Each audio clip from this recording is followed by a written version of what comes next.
Greetings, everyone. Welcome to Monday. We're going to be streaming here, playing some Theros Beyond Death. We're taking a vote this week because we have RNA, which is a format I like. Ravnica Allegiance is available for best of one. If that's kind of the format you're looking for right now, you can check out my video from a day or two ago that is a RNA draft. And if you're looking for some quick tips on RNA, I find the Esper colors to be where I generally want to be. I want to be a controlling Esper deck, whether that's Orzhov, Azorius, or all three. Those are basically the three types of decks I tend to end up in the most, with sometimes ending up in green decks because of the underrated hybrids that the bots play. So I just thought I'd give some tips on RNA for anybody out there who's hoping for that today, because we are going to keep going on Theros Beyond Death. We are going to play some best of three again. It's been a while since we've best of three'd Theros Beyond Death, since we had the best of one available. And let's see what we do from here. We're going to, one thing I like about the best of three for us is that as we go up the win ladder, it gives you more boosters. So as we try to complete our 4X of rares and mythics, best of three is going to help us complete our collection a little more efficiently. And of course, if you want to complete your paper collection with the most efficiency that I can come up with, I would be going to cardkingdom.com via my affiliate panel down below in the links. Card Kingdom is going to help you fill out any project you've got going with your paper game.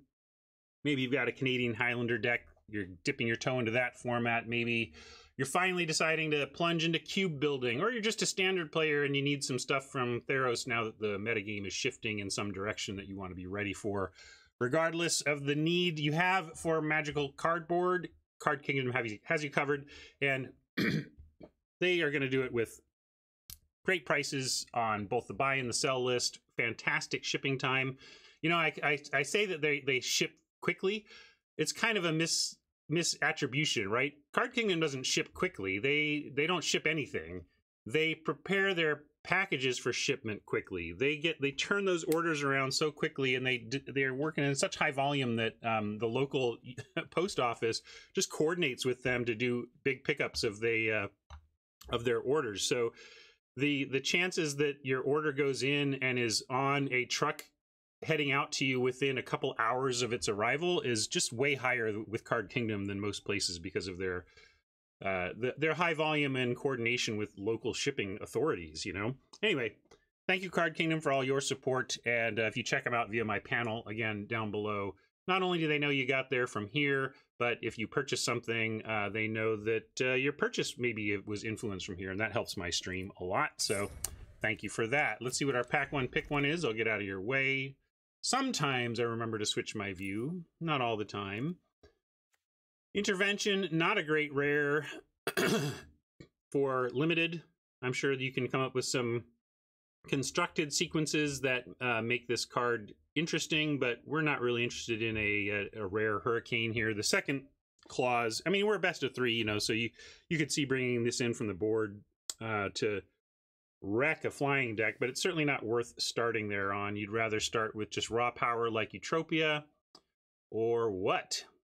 I mean, I guess it's Eutropia, right? Like, that's not even close. It's a gold card, and if green, blue isn't open, we can just abandon our first pick. But on a power level front, nothing in this pack comes close to Eutropia, not even close. Like, Favors, maybe your number two. Slaughter Priest is interesting, but is also gold, you know? So pretty easy Eutropia here. Rare is missing here. We have a Hateful Eidolon we could grab to pivot towards potentially building around that synergy. Potentially wheeling this Envoy and ending up in a black-white aura situation, which has been pretty good to us when we've ended up there. We've got a Thirst for Meaning in the blue camp, or really just Calliope. Calliope is just okay, but does synergize with Eutropia in that this is an enchantment creature and blue, you know, so there's that. I don't know. Annex is also great. More great in constructed when it's a Wrath Protector. Calliope, thank you, Haj. Calliope, let me try and get that Caliphate.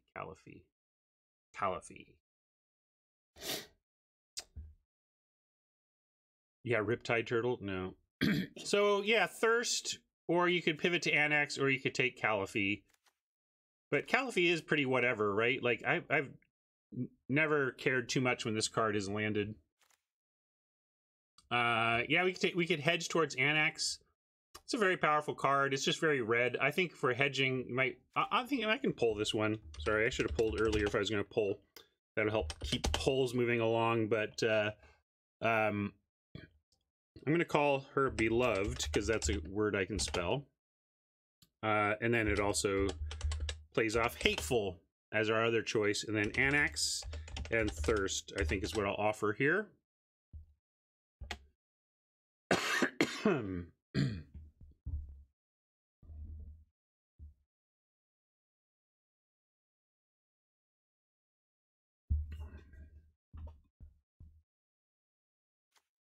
Hateful is tempting to me. This is like the best color, and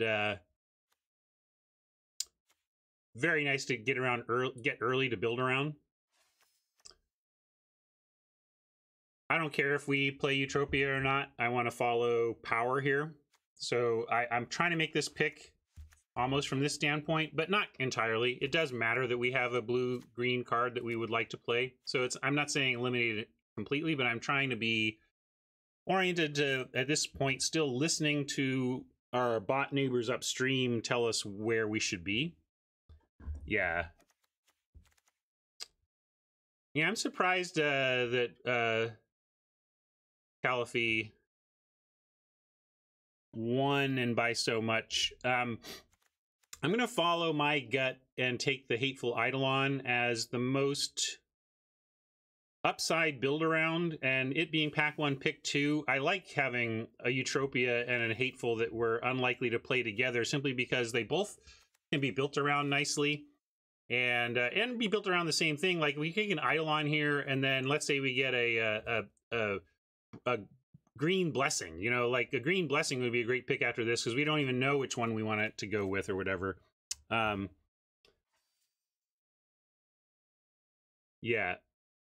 Yeah, red is this is a reasonable hedge based on just knowing that the bots are going to offer up red if you want it. But I'm going to go with my gut here and take the Eidolon.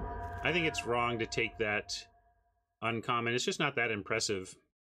If you took red, if you took Annex, you could take Hero here and be on your way, probably towards maybe even wheeling the Wayfarer. Might not be too late to do that. We do have a favor we could take to add to the Eidolon, although I like to get these a little later. Here's a Witness. Like, if this Witness had been in the last pack, I would been more inclined. Like, this is just way better than Caliphate, for example, to me. And I think I'm going to go with this here. We don't do blue-black often. Like, I don't know if we'll end up Hateful plus Witness, but I like Witness. Again, it can go in with either direction we're going. So I'm going to do that. If we take an Annex, I'd probably bank towards Hero here. So if you were an Annex voter, you semi-rewarded with a hedge, a spec on Hero. Hey, Vanadium. If that's how you want that pronounced. Welcome. Glad to catch you as you're catching us. I wonder if I'm going to get a glut of people suddenly able to catch me live for the first time. That'll be interesting. I'm going to get a Witness, though. Here's another Witness. We have a first Chimera. Hierophant, if we wanted to still bank towards black. Or we can take another Witness, and then we still have both the Hateful direction and the Eutropia direction available to us. If we take Loathsome, we're kind of giving up a little bit on Hateful.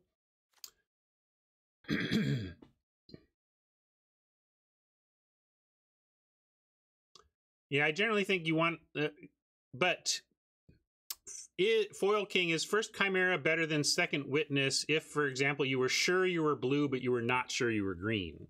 That's where I don't think it's as clear. I think you're right that in a vacuum, first over second, but where our colors lie matters here. That being said, I will take first Chimera.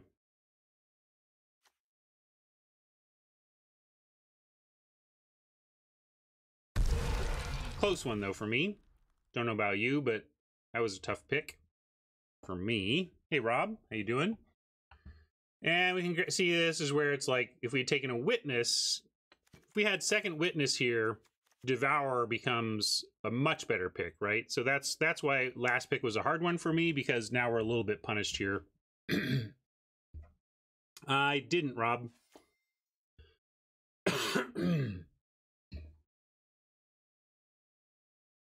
My throat's been bothering me a little bit, but if you're worried, don't. Like, I have zero other symptoms related to anything related to Corona and COVID, so I just feel like I'm rough in the throat for other reasons, but also, I mean, I could have, you know, that's why we all have to be so careful right now, especially in Seattle. I could absolutely have COVID-19 right now and not know it, and that's why we're all trying to keep away from each other until we understand who's got what, since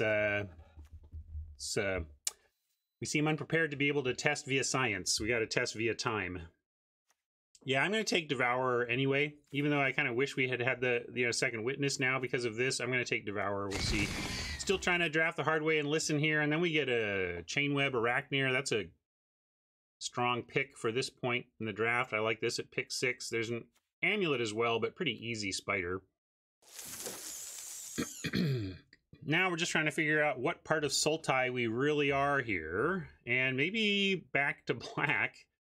Like, the best 3 cards here are black, and you could probably include Stern Dismissal in here somewhere, but 3 of the best 4 are black. I don't know what you think of Hero and Courser. Let's look at Curve as well, because we could take a Remorse. Just have something we're happy to do on 2.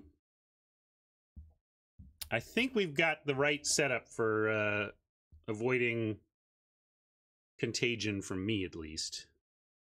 Just don't come to my house.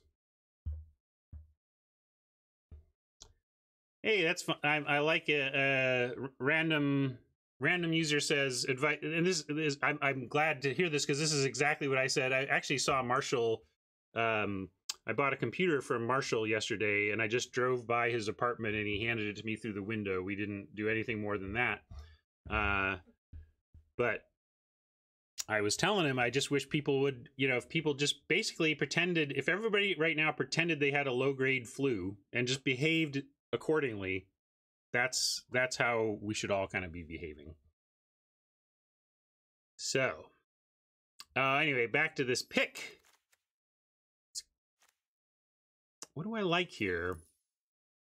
This is the best curve fitter, but it's also the thing I end up, like, it's the most 23rd card. Like a deck doesn't need this. You're fine to have it, but, like, it doesn't need this in the way that it needs a certain level of creatures. And so I think I'm going to just take Soul Reaper as the cheapest creature I'm considering. Because I just find that I end up in this format at the end of it wishing I had more creatures than I do often, so I'm just playing to that hedge a little bit as well.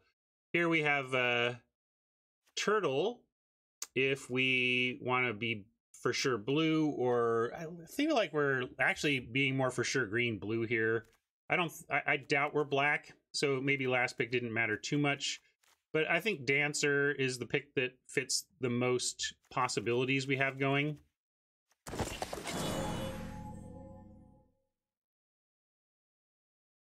Yeah, we could splash the Eutropia, be green-black, splash Eutropia is a interesting angle on this pile we're building here. Well, there's nothing here for a green-black splash Eutropia deck, so in this case, we should pick under the, you know, hey, if we did bank back towards blue as a main color, what do we want? In that case, I think we want the Naiad over the Turtle. Turtle fits the curve better, but Naiad is fitting what a heavy green-blue deck would be doing more, which is building around this Eutropia. Yes, Rob, go for it.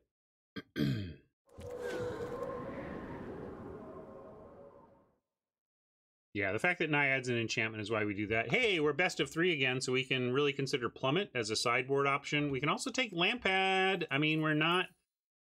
Where are we? Like, let's look at our I want to do a different thing here. Let's look at our 3 colors a little bit differently.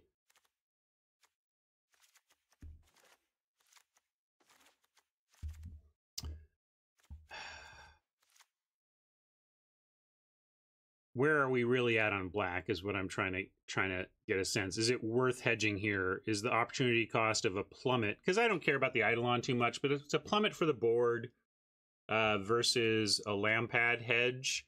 I think given that this is effectively a board card and we see 2 decent black cards here, we should take that as a bot signal. Like these are, you know, and just, although we know the bots don't particularly love the Lampad here. Let's go ahead and take the main deck playable as we sort out where we're at. Same thing here, you know, I could take the plummet again, but I'm going to take the whirlwind as a main deck playable because we really don't know what part of Sultai we are yet.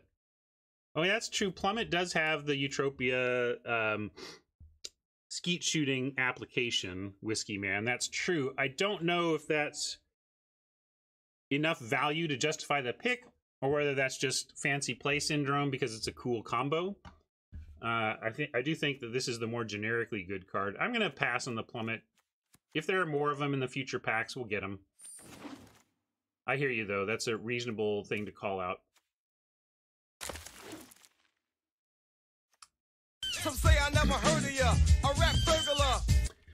I know I'm not supposed to touch my face, but that's really like between, you know, out in the world, between interactions. I washed my hands before I came on air.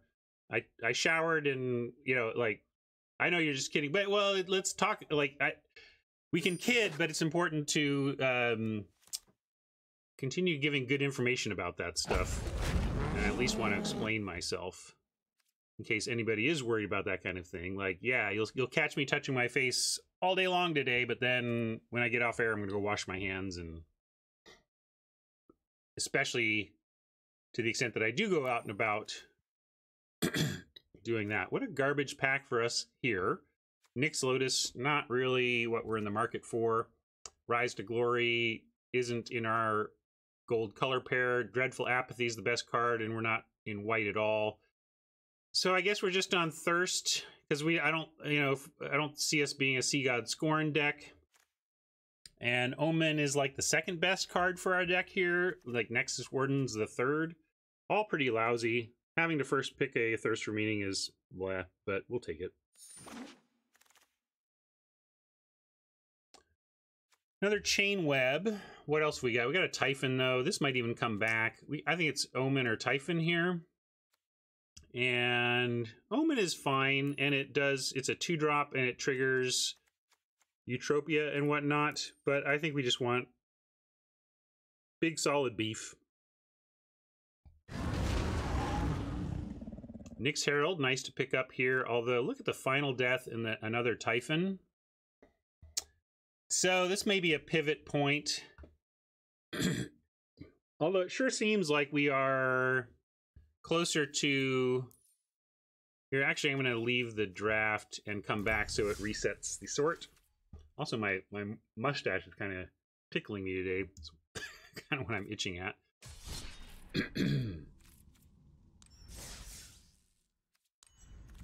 All right, now this is a little more representative, a little more helpful.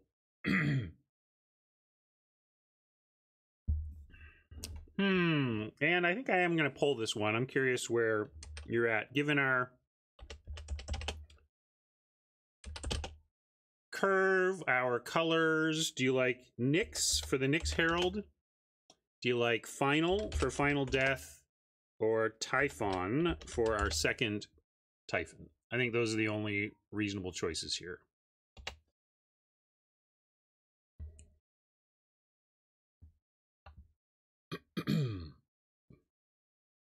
And I find the Final Death, I think this is splashable, although we don't really have the tools to splash yet, and I don't like just like throwing in a splash. And also if we think, oh, we'll splash a Final Death, well then we're talking about taking and running other cards that aren't as strong to try and make that happen. But we could also just take Final Death under the assumption that we are green-black, you know?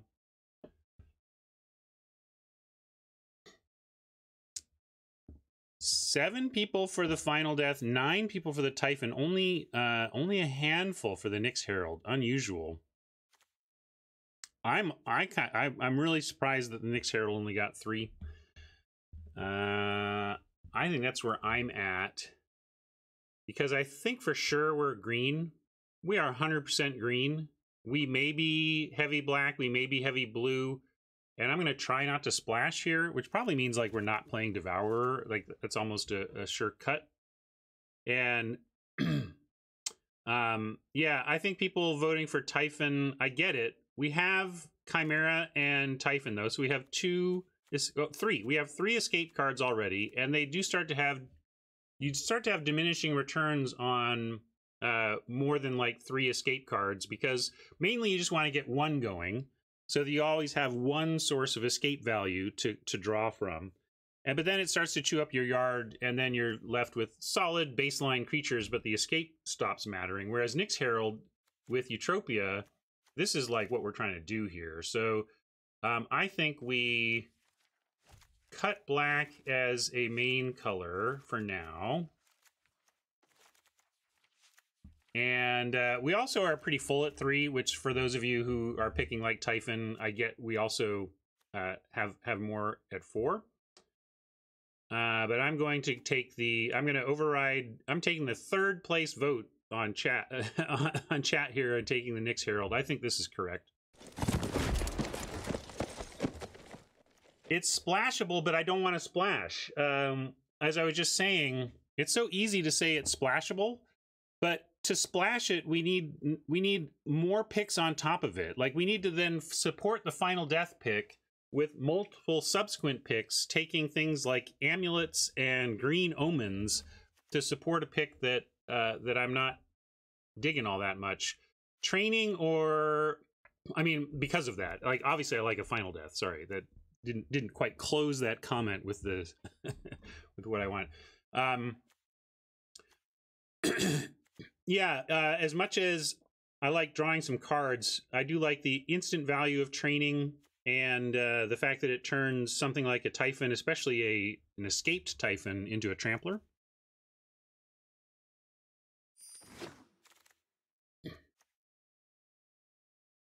Binding is a fine thing to do on 2. You'd ideally just want to play a 2-power creature, but it's at least a 2-drop that you're willing to play on 2. And it sets up some escape. Grove Dancer, we're going to try and wheel. We have a Thirst or a Repeal. I'm going to take Repeal. Let's get some interaction with enchantments here. This is not as flexible as some of the other options in the format, but this is the most devastating to enchantments. This can take down gods. Pursuit, this will be fine. Although I don't know, again, not loving more 3s, but nothing else to take here. Not taking a Wave Mystic, so.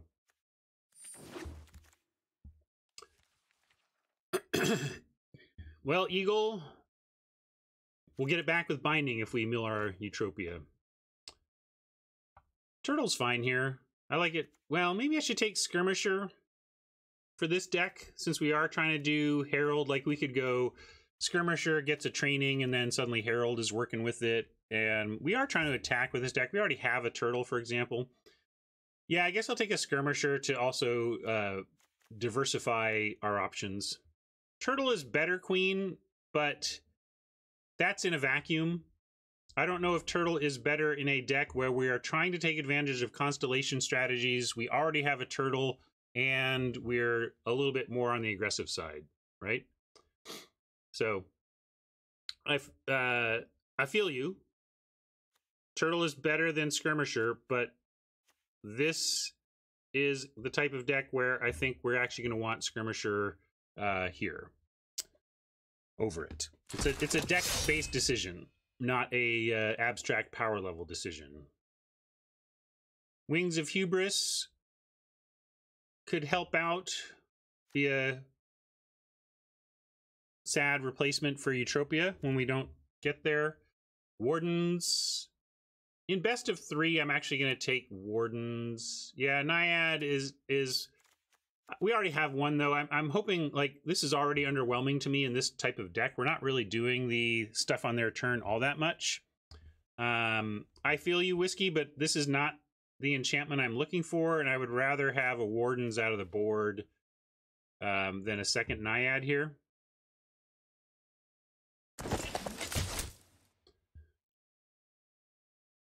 Here we can take Forerunner as both Constellation Synergy and a decent creature and a decent effect.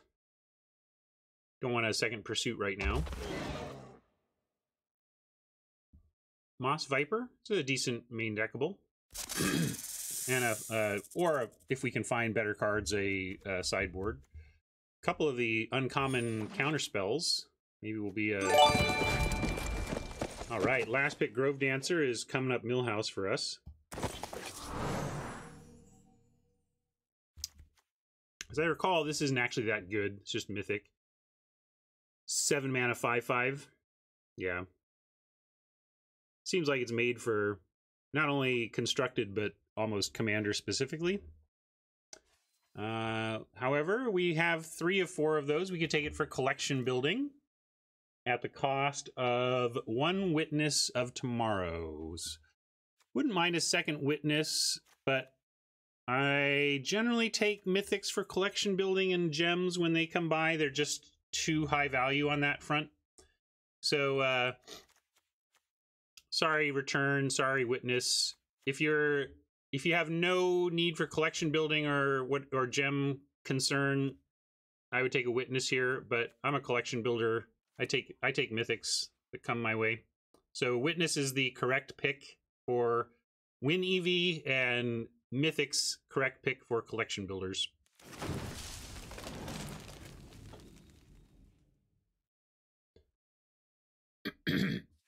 Go black and splash Chope. Maybe. Yeah, we're not actually out of the, like, because our blue right now is this turtle that, yes, like I said, in a vacuum it's fine, but I've already picked a skirmisher over it because of the type of deck we're in. Whirlwind is just whatever, and Naiad is whatever. Witness is like our best card in blue after, or Thirst and Witness and Eutropia are basically our only blue cards that I'm super concerned, like that I feel like are our draws. So I'll put these over here. And I think that's a good call out because we could still back up into black based on where our power is right now. So I'm gonna bring these back in so that we continue to think about that.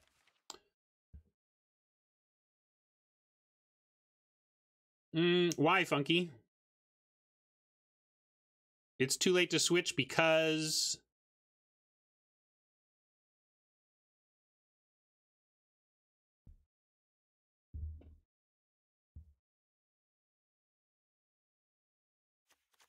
is it way better than all our black? It depends on where we go with this and what kind of support we get for Eutropia. But that's why we could consider splashing Eutropia. The point is, I don't think the blue and black are so far apart that we should cut black out of our memory, is why.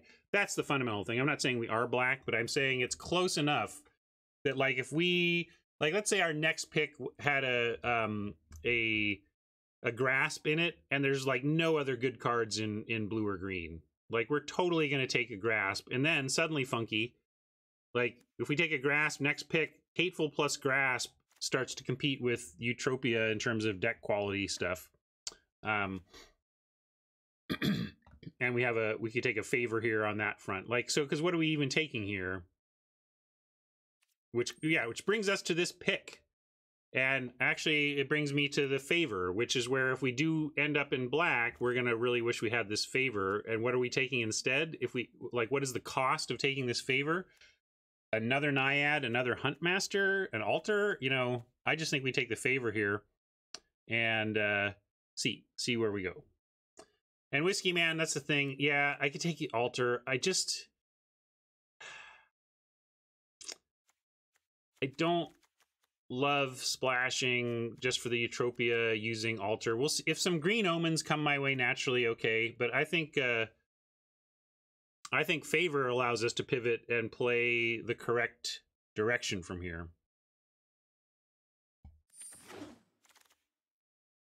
It's fair. It may be unlikely, Funky. It may be unlikely, but I still think that Favor was the pick there. And probably Omen here. Instant speed, ETB. You know, instant speed Eutropia triggering is great. And there's not much else for us unless we wanted to go Bleeper.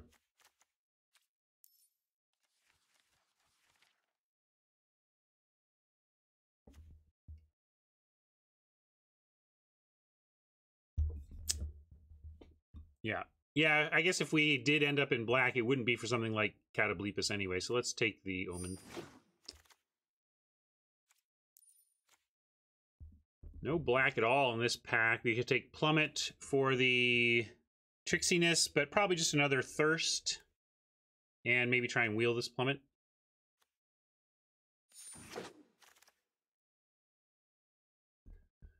I'm just saying it would put us on a path, Eagle, where we would the potential.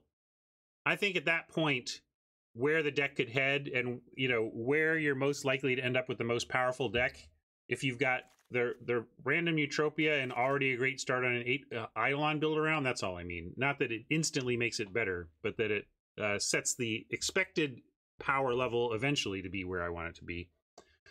Lampad, no, we're gonna. I think we're still.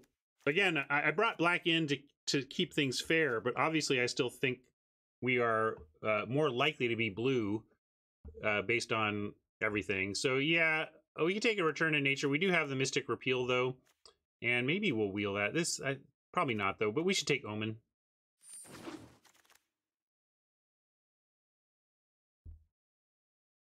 And Fishify over Forerunner or Mantle.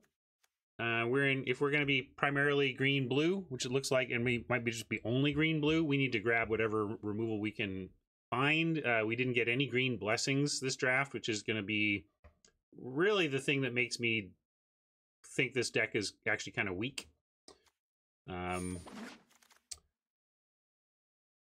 Memory Drain and a bunch of Black Regret and an unplayable Awe. Although maybe this is something we take for the board. Do we have an Awe?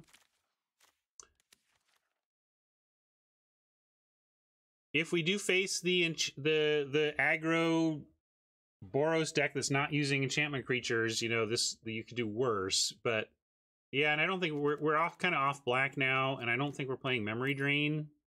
Maybe I should take Memory Drain. No, we have 2 counter spells. I'm going to take Inspire Awe on the rare possibility. Here we do get a 8th pick Omen if we wanted to consider splashing, but I think we're green-black with or green-blue with nothing in black worth splashing is the thing. Maybe there's, yeah. Take another turtle or this Eidolon.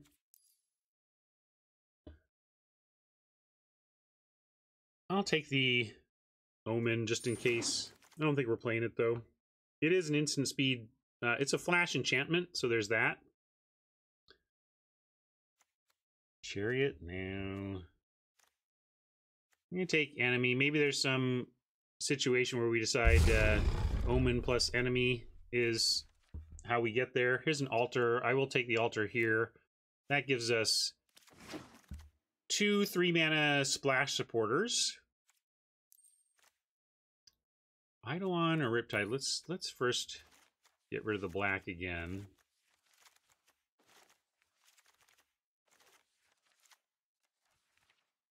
All right. Well, we already have a deck, so that's nice. And oh, yeah, I was gonna say, where's the other turtle? Here's this. Let's get this also in proper sword. Okay, so we have like no finishing other than Eutropia. That's a concern. So binding, getting Eutropia back is like our 2 copies of of our inevitability. Turtle could help us get there, but man, maybe we just need to take Eidolon to have both a trigger and something to do. Like think of this as a 7-drop.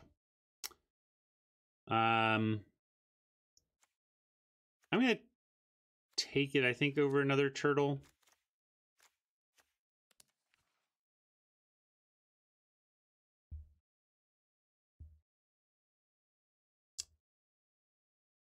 It may look like a forced Simic pool, but I don't know. You saw the whole draft. I was trying hard to figure out where the bots were telling us. I think, if anything, what Haj said rings to me, which is like, you know, maybe if we had found, if we'd taken that Anax in pack 1, pick 2, was it?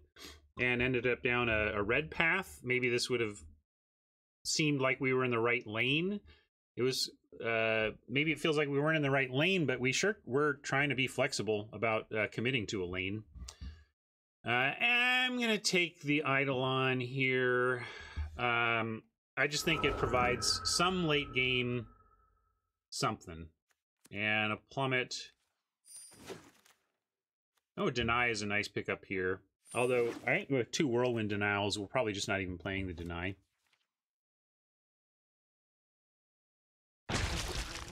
Oh, yeah, Deacon. Yeah, okay, so Deacon, you came late. I mean, it's like we were in Sultai colors kind of the whole time looking for a clear signal. So I think maybe the reason it looks like it's forced is just because we were pulled in 3 directions, and when you are pulled in 3 and end up with 2 of them, of course, you're kind of losing, not a third, but some significant chunk of your picks, right, have gone to a color we're not using anymore.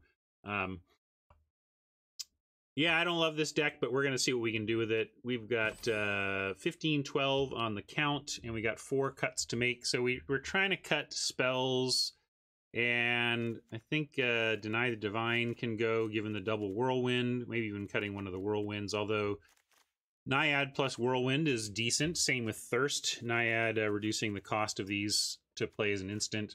And Whirlwind plus Thirst.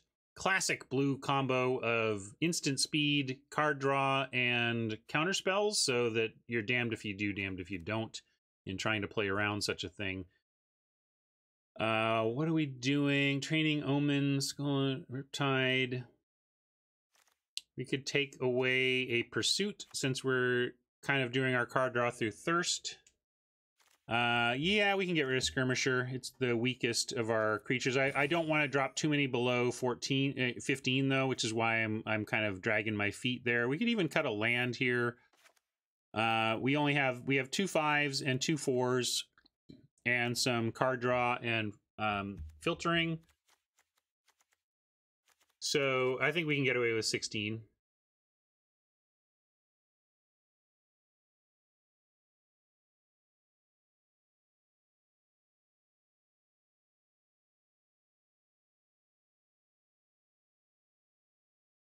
Does anyone know what the workshop reward actually is? Haversack of Favor? I don't know. I like going to 16. I think this is a 16er. I mean, we do have Typhon that we want at 7 mana and Eidolon that we're talking about at 7 mana, but they both can do something before that, so they can serve as late game mana sinks in the event that we get there anyway. Don't love this Eidolon either, but, you know. Disagree, Whiskey Man. I mean, I hear you saying this is at least a finisher, right? Maybe boarding in if I know they don't have like a favor in their deck or Amogus' favor.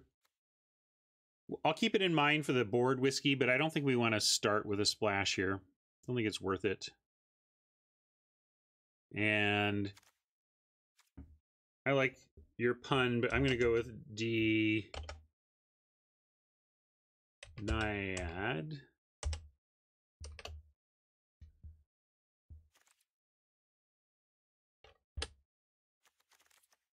Nah, I like without the dash. Figure it out.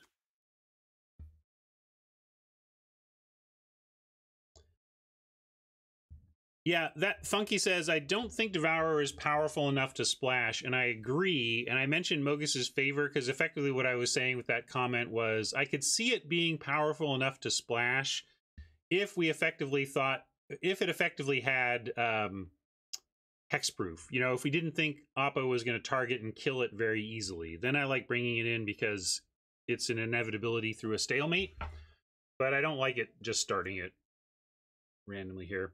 I'm going to take a pre-game bio break if you'll allow it. And if you won't, well, I guess you're going to walk away too, because what else can I do? I will be right back, and we will get to play in this thing. Sit tight.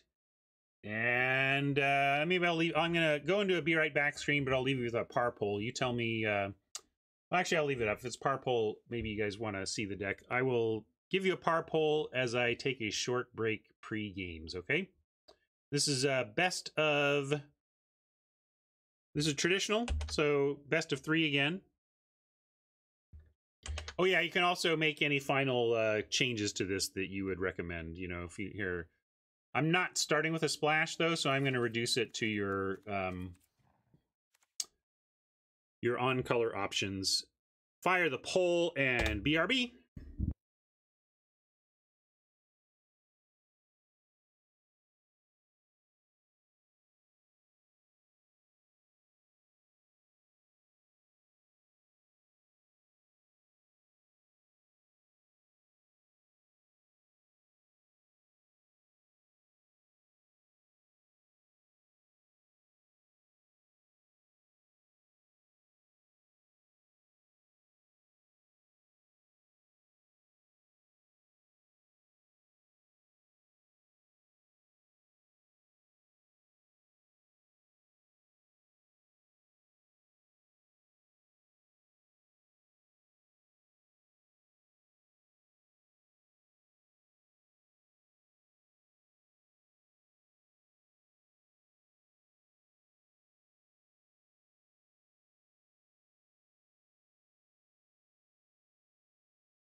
Hello, Magic. Thank you for the host.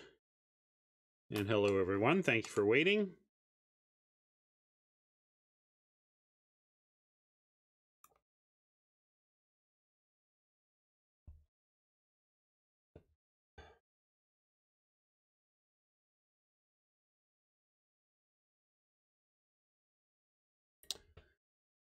Whiskey wants a 1-1 split on the counter spells. You think a first deny is better than a second whirlwind?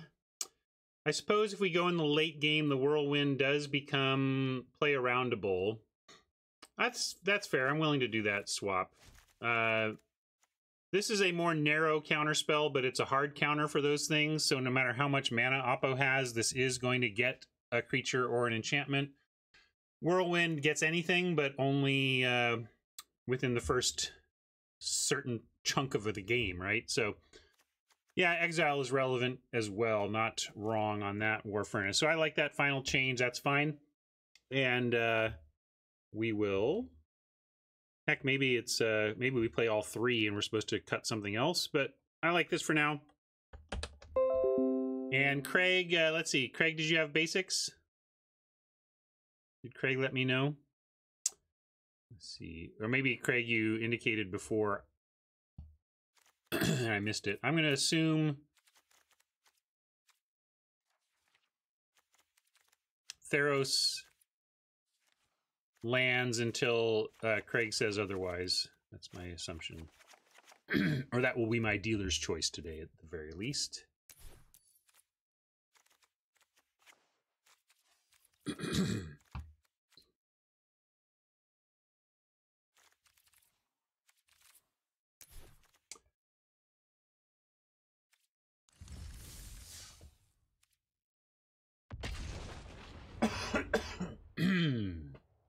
All right.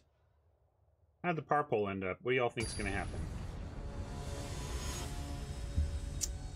Some threes, a 2.5. Yeah, it seems fair. 2.5, 3. We're going to play. Try to be proactive. Can't be proactive enough with this, though. Got a mulligan. Oof. We do have an Omen, but we're on the play. If we're on the draw, I might just keep this, try to find our second land for the Omen, but we're gonna have to mulligan this as well. Okay, well, keeping this, ditching Huntmaster and one island, and we're gonna try and find a forest, and then go Omen into Thirst, and you know, have some action here. This is not an impossible hand. Oh, what's my banner say? Yep. Is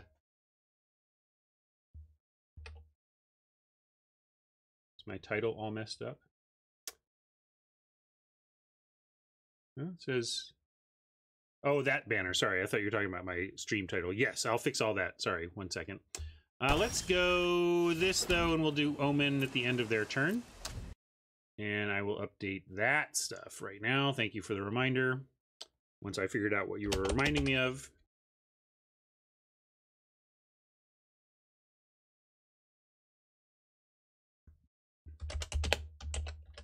One sec, Oppo. Sorry. All right, Temple Thief. All right, we want one of those, but I don't think 2. We got Thirst, so...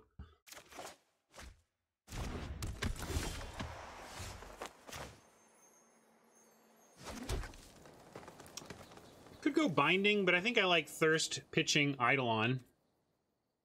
And if they play an island, they could have like a counterspell up for it. But we have a counterspell, so I need to keep ours up as well. Just thinking if there was like any reason to main phase this, but with Whirlwind Denial, the answer is no. We really need to be prepared to counter or draw if they like. So what do we think of that? Can we erase that, or do we need to counter that? Man, sadly, I think we need to counter that. Like, I don't know how long it's going to be before we win this game, and I don't know if we're going to have time between Underworld and a Temple Thief that can attack through a lot of our stuff if we have time to beat it. So I'm going to counter it.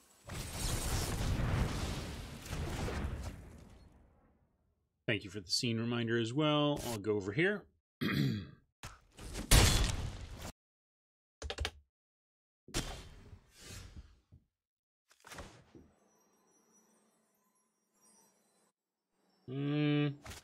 Now I like the main phase Thirst.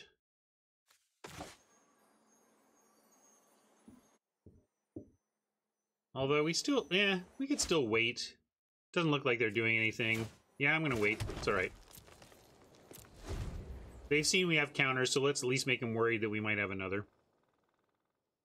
like the only thing I'm worried about is if they play an island and then have specifically the counterspell for it, and that seems pretty narrow thing to be playing around here. So,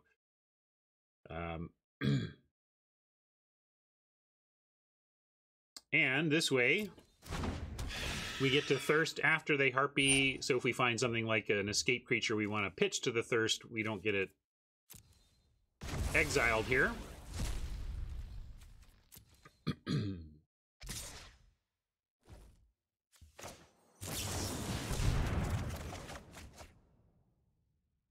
Yeah, we'll pitch the idol on. Might even get it back with a binding if we decide we want to draw 3. But right now, let's get a witness. I just wanted to use maximum mana. We could have played a more powerful creature in the Typhon at 4 power, but just wanted to use all our mana. Pretty easy chump here, because binding then gives us a chance to choose the witness if we want. And we get to binding and Typhon next turn. Or we can Typhon Omen, it seems. Definitely Typhon. What do we like here? I think I'm gonna bind. Let's head toward, like, we might need to get this witness back for the harpy, so let's go get it.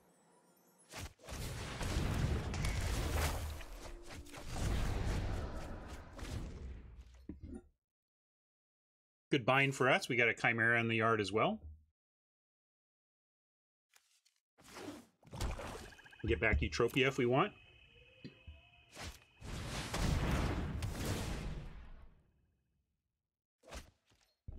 They picked off an Omen. Not the worst, though. 1 for 1 instead of a 2 for 1.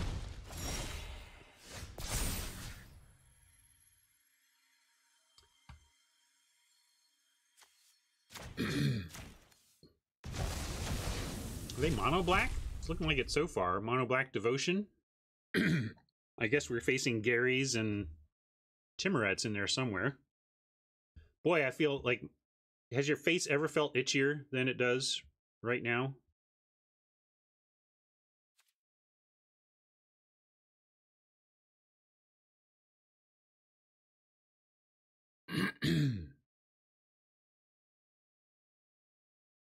Omen Ambush Whiskey, is that from before when we had Omen in our hand?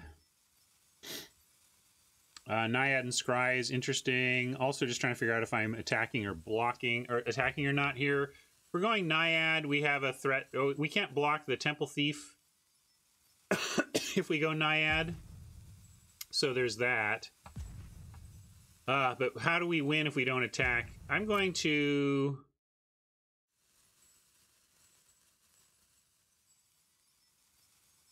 say no attacks, though.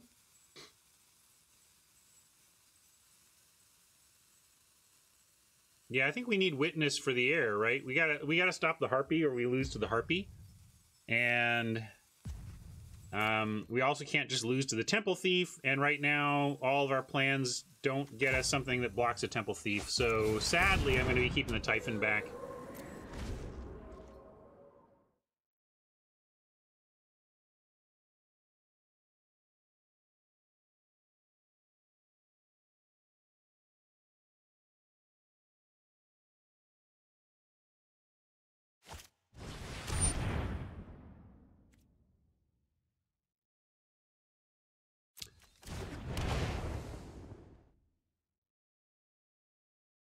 Wings on the Thief provides 2 flyers, but we are about to at least get our witness back in the air. If Oppo has removal for the witness, we're pretty done for. But if we get the witness out, I think we have a chance.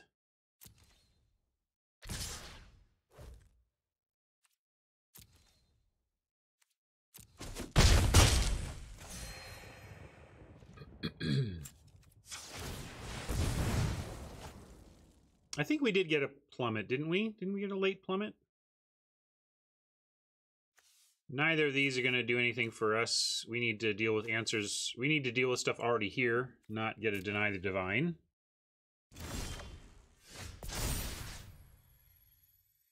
Yep. All right, witness. Lots riding on this witness. Our entire case.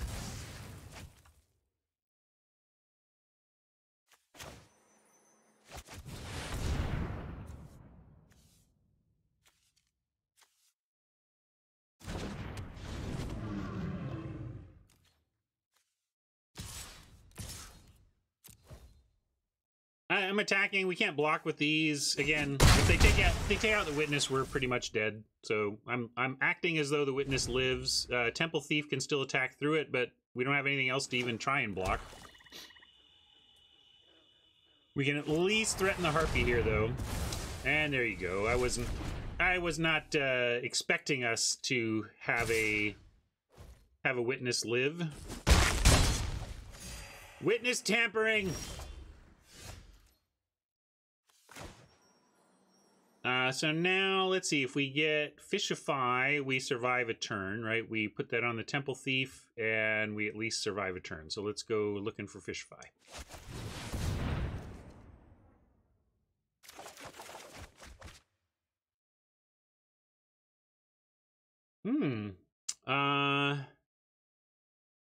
Darn it. It was like, does the repeal help? And the answer is not really. Neither of the creatures are enchantment creatures, so while we could drop the aspect off of the Harpy, that doesn't really do anything. So we did. Let's just scoop without showing them anything.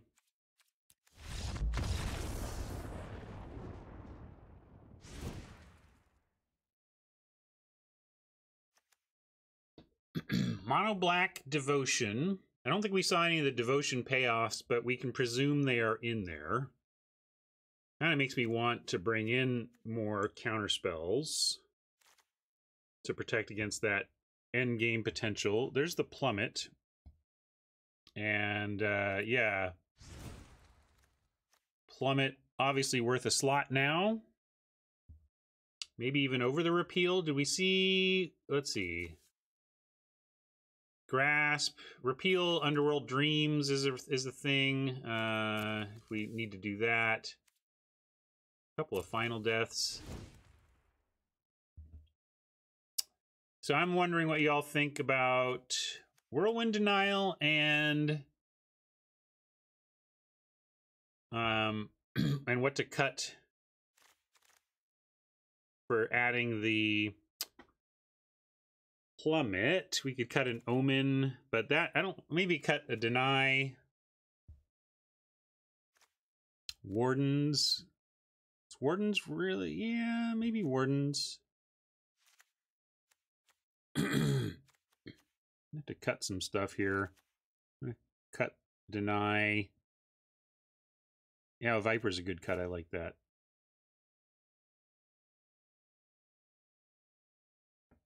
Chunk is correct, I think, on that one. All right, this looks all right to me.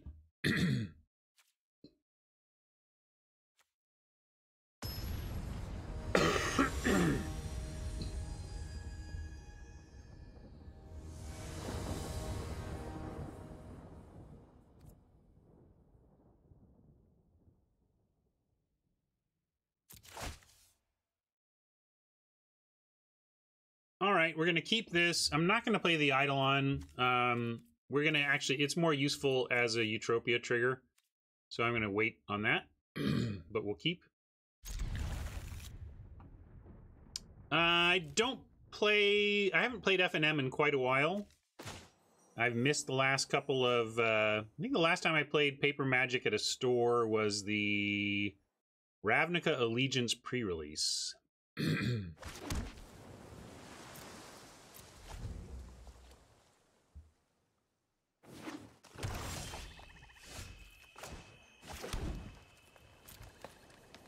All right, this will be interesting. I like Eutropia, and then but against all reason and hope, this Eutropia survives, we have an incredible turn 4. I'm not holding out hope though. Final Death can't get Eutropia this turn, but Myers Grasp can, and Oppo showed us that. Oppo's deck looks really good for a mono deck.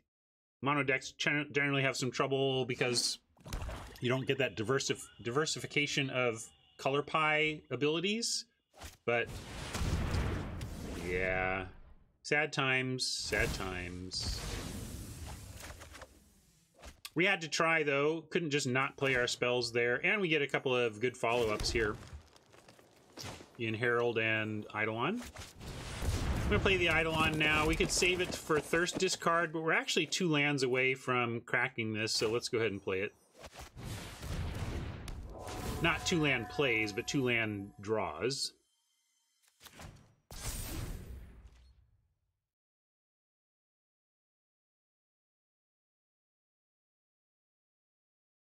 Bummer, though. Eutropia was going to be a house if we dropped 2 enchantment creatures the following turn.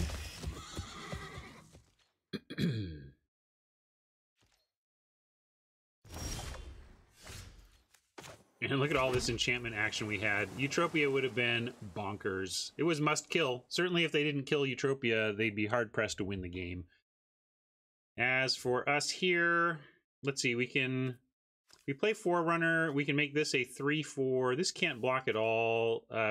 Should we just make this? We make this bigger, and then, you know, we should just make one thing bigger and attack with it, and then we'll get in 3. If we attack with a 2/3 and a 2/3, they get a free block, whereas a 3/4 just gets through here. I will go ahead and put that Trampler out. If for some reason they decide they want to put the Lampad in front, we'll get a little bit of trample damage, but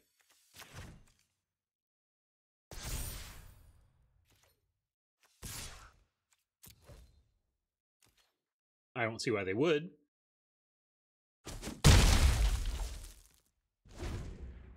Land Final Death on Forerunner is gonna make things tough too, but we still have our couple of good cards here, and like anything we draw is decent. We're either drawing closer to an Eidolon or we draw some action. Oh, Herald gives trample, fair enough. So much for our skeet shooting combo.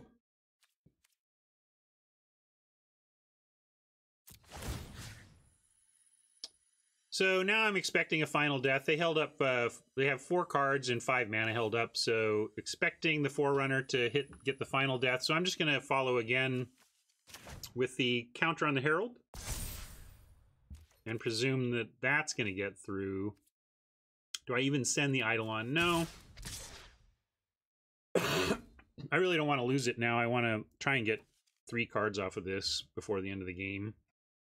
And I don't know what they might play in response to an Eidolon attack, but this can at least block theirs as well. Yeah, maybe I'm wrong. Maybe I'm misreading this, and that they would have, given the counter spells, main phased it. I'm not going to use the Fishify yet. Although if we don't and they have Aspect, we're going to lose it. So maybe we can Fishify Grove Dancer here. Again, it depends on whether we're afraid of that Aspect of Lamprey or not. You know what? I'm going to do it. I don't want to put Fishify on the Charger because then it just chumps and then buys back. I'd rather just try and race it as something that can't block. But Lampad is a race changer. And we always talk, somebody, I think it was Dionysus even, who was saying, Lampad's that card you deal with later, and then it kills you, you know? So we're going to deal with it now.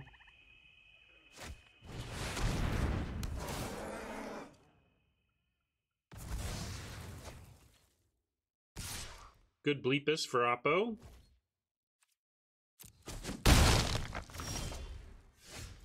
Alright, Thirst is good for us, though. I'm going to main phase Thirst and see how it changes potential combat and what's coming up in the next couple turns. Alright, so we could ditch the Naiad or the Binding. If we do that, we can Binding and get back Eutropia. if we just ditch the Naiad. We can also ditch Plummet and Island, but Island actually gets us closer to that draw 3. And so I'm going to ditch the Naiad here.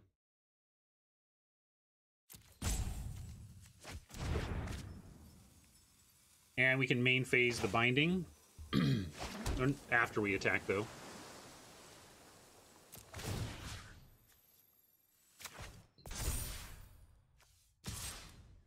I'm going to keep the Grove Dancer back. I'll trade that off for Catoblepus if need be. But Oppo has no block here. Well, I mean, no good block. They got a chump.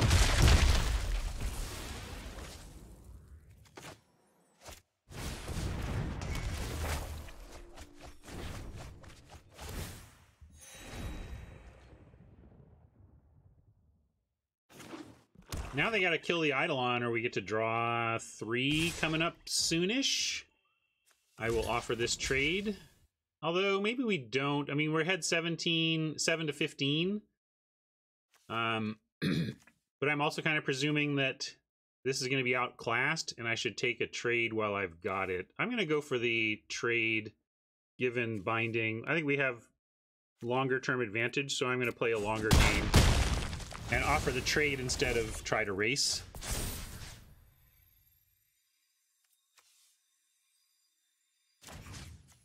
Get rid of these creatures. Not only do we gain life, but tough for this deck to... I mean, it's easy for black to get creatures back, so you want to take their creatures out. All right. So that one worked out. What else did we learn about Oppo's deck?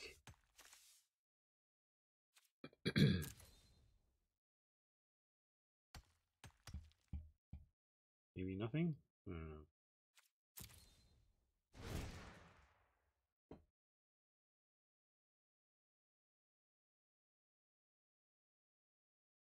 I like our changes. I mean, I think I like running this back. Tempted to try and bring back in more counter spells, but I'm not sure what. Maybe that Plummet wasn't as good as we thought. I mean, they got the wings, so once they get the wings going, you get to plummet something.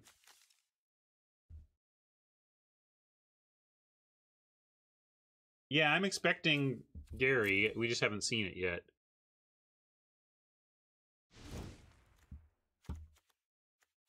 Maybe the Plummet is... Yeah, I'm going to risk it again. Plummet was a dead card that game, and they're... You know, Mono Black's not like they have a ton of flyers, but they are playing the wings, and they are playing at least the common. But, man, maybe we're talking myself out of this Plummet. Eutropia stuff is cute. But I think going back to Deny is correct.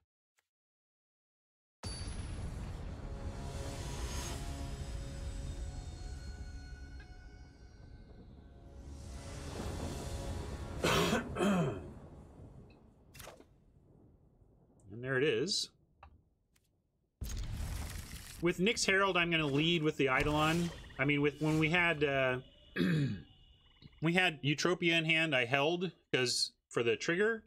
But with Eidolon and with Herald in hand, I like leading because then we'll attack, and then on turn 3 we can attack for as a 2/3 trampler.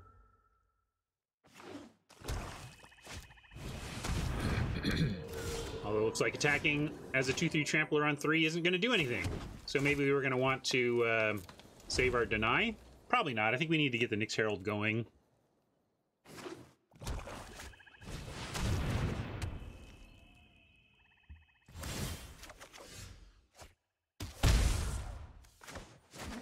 Yep, we got to get aggro if Oppo's going to drop an Underworld on us, and we presume there are these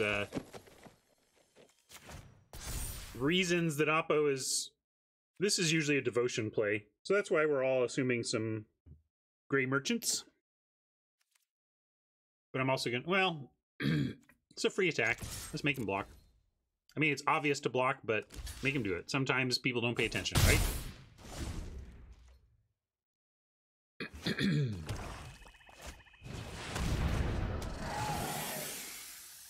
Having Deny ready there obviously would have been nice.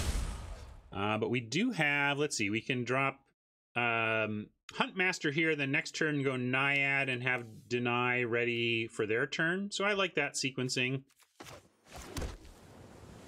And where are we putting this? So Devotion to Green is going to be 2. We get to make a +3/+1.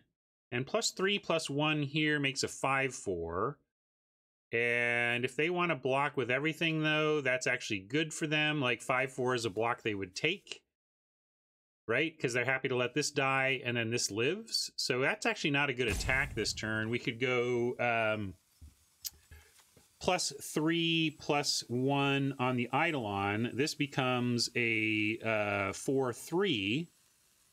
And then they want to trade that for the spawn, probably. Are we okay with that? We can do that, Whiskey, but they still get a trade for the spawn, which is what most decks are trying to do for the spawn anyway. And then we can't use the Eidolon for cards.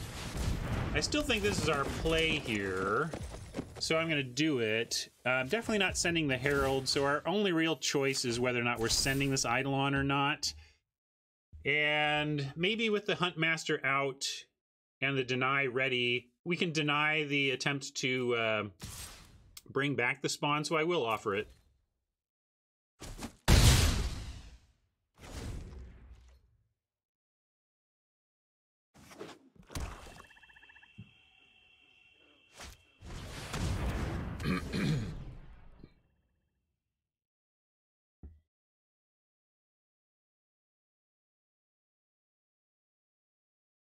Huh. We could sack the Eidolon to leave the Huntmaster around to have Nyx Herald pumping up the enchanted creature.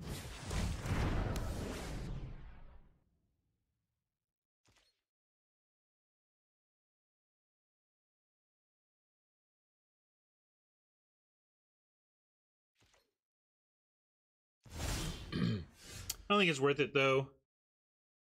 We'll go ahead and let this go. As mostly happens when something gets hit with inevitable end, you sack it. Like, you just, unless you're going to win the game before you need to let the thing go, you just sack it.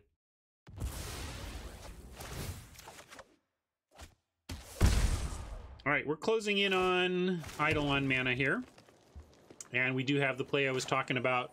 We don't get Nexus Warden benefit by Wardens into Coves. Actually, I think I kind of want to cut Wardens now, too. I don't really like the anti-flying move we made in sideboarding. They're mono black. They don't actually have that much flying, even though they're running the wings. But we do get Naiad into Deny at the ready. 1, 2, 3, 4. Are they going to have enough? They're not. We want to save the Deny for that spawn, the spawn when it's dead. It's not even dead yet. I'm going to offer the Eidolon again. No, we don't have the buff from the Huntmaster this turn, so it doesn't do anything. Might need to use this Deny ahead of the spawn, depending on what we see here. Like, is that necessary? I guess not. This is where we have the Wardens. And we do have Enchantment Destruction for the Underworld Dream somewhere in the deck. Whether we can find it in time, we'll see how long this grinds out, but I'm not ready to deny a Harpy. Not when we have Wardens in hand.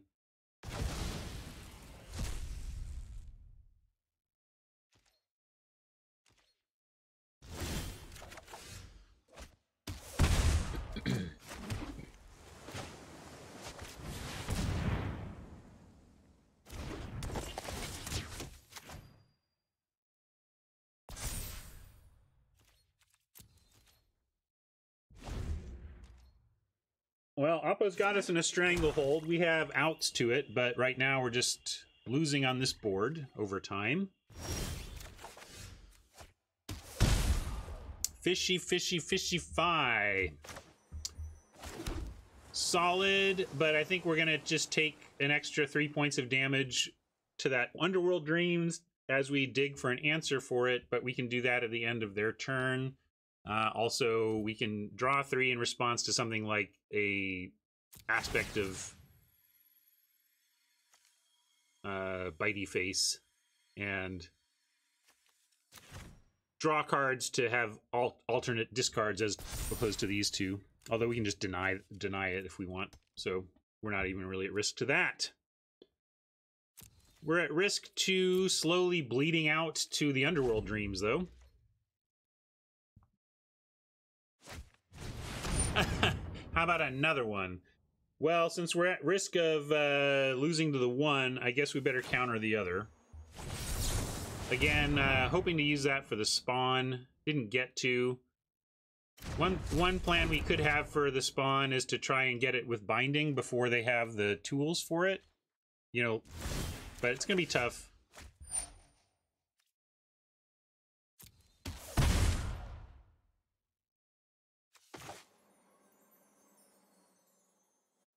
I'm going to save the forest in case they do try aspect.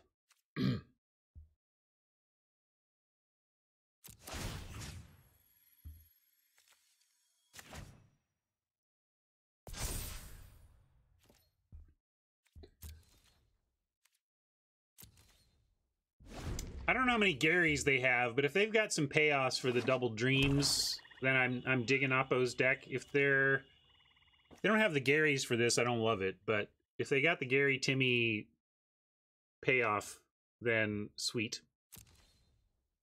Because then they just block with the spawn, and yeah, I guess they're not there yet. We'll probably start that now. I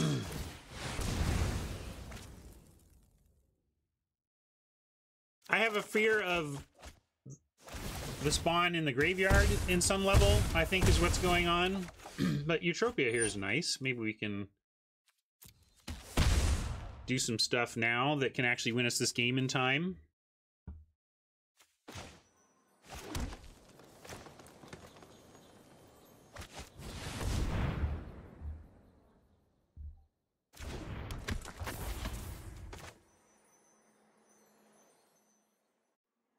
Let's go this first.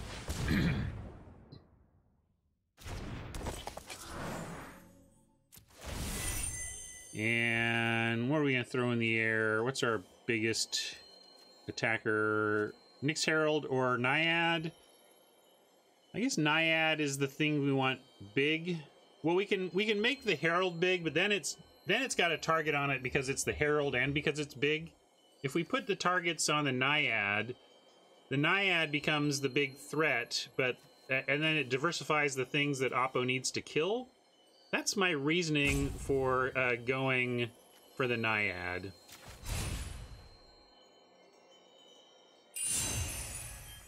But we actually have two. We're going to do both. Honestly, this turn we're going to do both, but that's why I think Naiad first.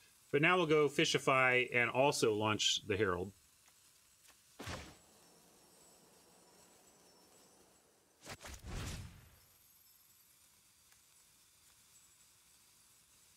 Steven would wait. I'm not waiting anymore, man. We got to get going. Looks like, oh, they're gonna let it drop.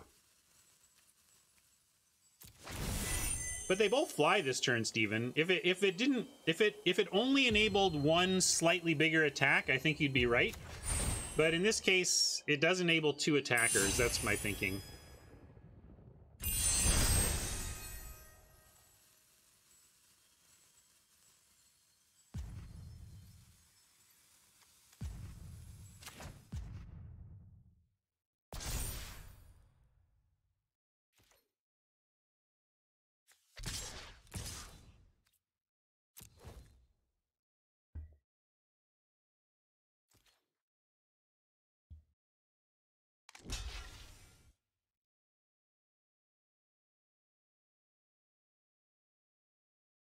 Fair enough, Steven. I also like that we have Thirst in hand, though. My other feeling is that unless they aspect it out of our hands, we're going to find more action. Like, we'll find other triggers next turn, was my thinking.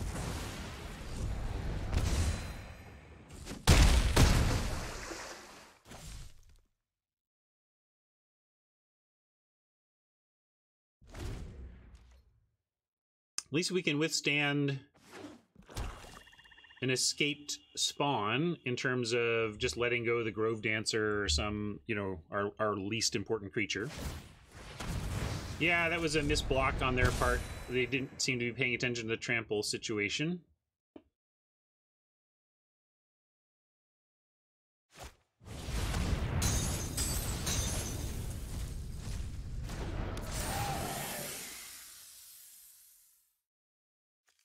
So it's Grove Dancer or Wardens. Wardens is going to give us life, hopefully to keep us out of reach of the dreams. So we're going to get rid of the Grove Dancer, even though Grove Dancer also ostensibly gets us some life too, especially when we thirst and discard. But I think Warden's more directly.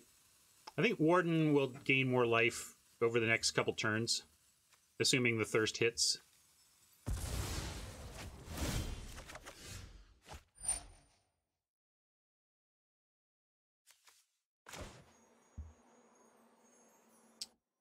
Hey, Pock. Main phase thirst, looking for something like that. But we're not going to discard it. We're going to discard our lands and play the Omen here.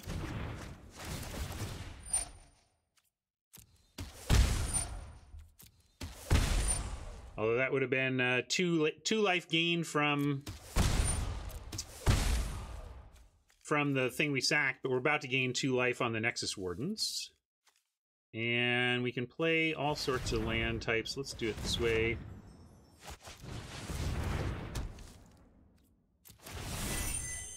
And Naiad. Nice, nice. We'll keep both of these.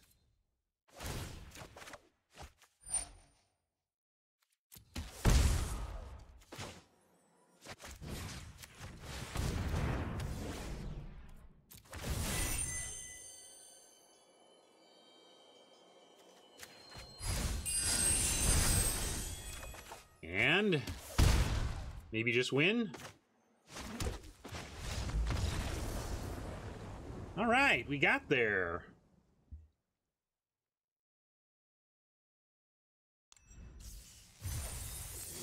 I was dubious about our chances in that one. I'm pretty happy we pulled away with a win there. I liked Oppo's deck. We never did see any Garys from them. I don't know if that was where they were headed, but we got them in time.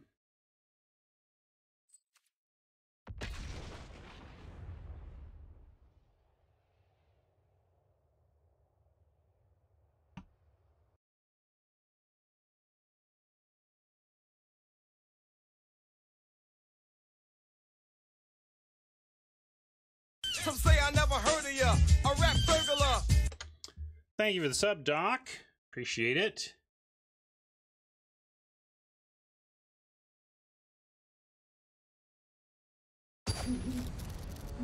No green yet, but we can keep this with the double Omen.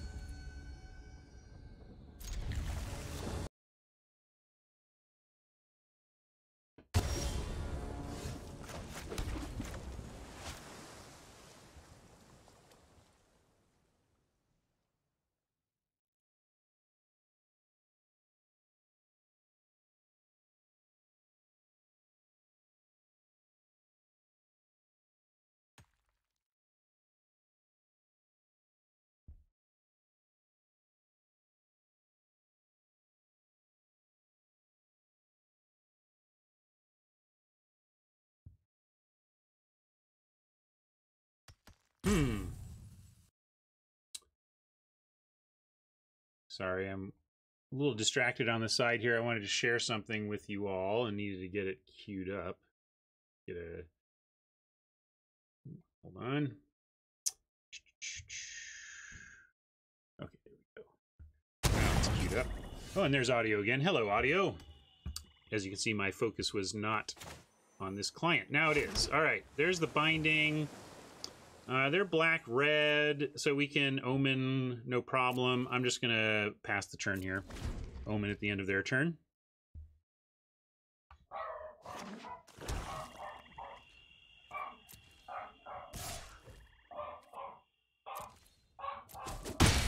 Ding dong. Delivery.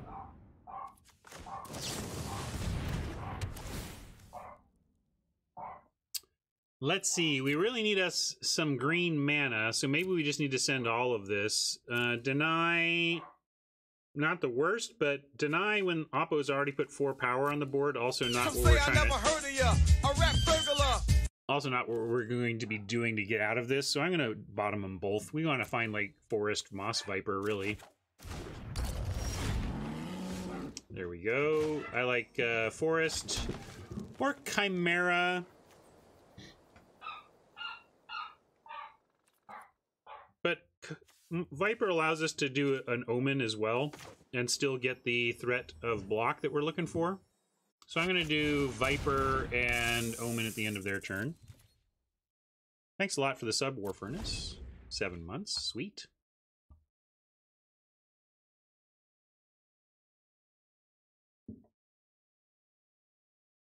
Oppo could Soul Reap the Celebrant and kill the Viper. That's a pretty good play, but I'm gonna make him do it. All right. Interesting.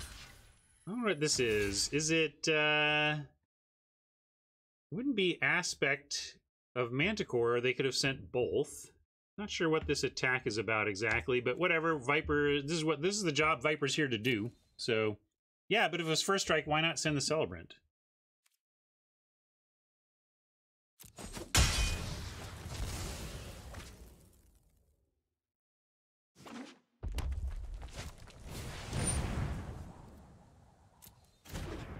My favorite draft format might be Dominaria now. If I get to say, you know, Vintage Cube once every handful of months, it's probably that. But if you mean printed Magic set, I'm going to say my top candidates are Dominaria, Triple Innistrad, Triple Rise, and then a lot of stuff that's just good. I mean, there's just been a lot of stuff that's good, you know. I'm pretty easygoing. It's all just a puzzle to solve, and I like the puzzles.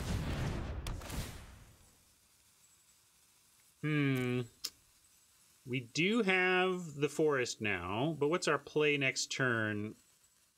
I don't think it involves Grove Dancers. Although a Grove Dancer could also pitch to the Thirst, which doesn't suck. Like, it could just be we keep that to combo with the Thirst. I think I'm going to do that. It's a little, I'm just keeping one to literally pitch to the Thirst and have this kind of be a 2-card combo.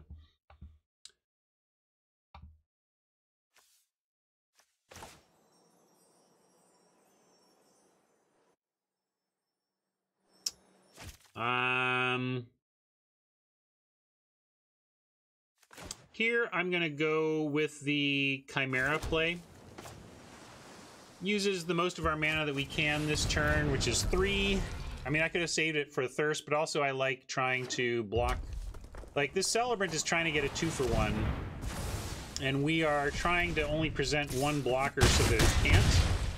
That hurt, but Oppo is also slowing down. Really need a land, not a denial.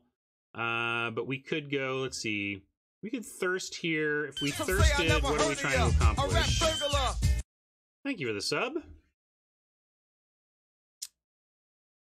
Yeah, we could Fishify, but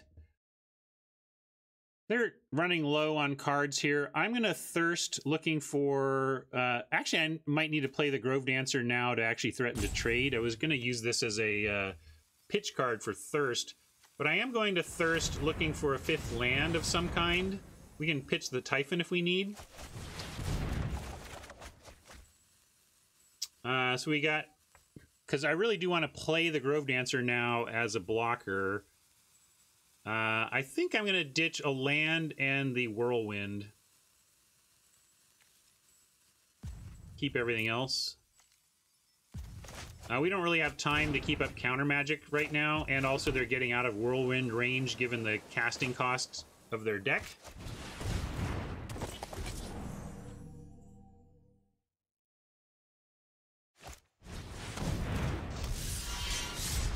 Anax is strong, but we are going to take out the Celebrant here at least. And Fishify Anax.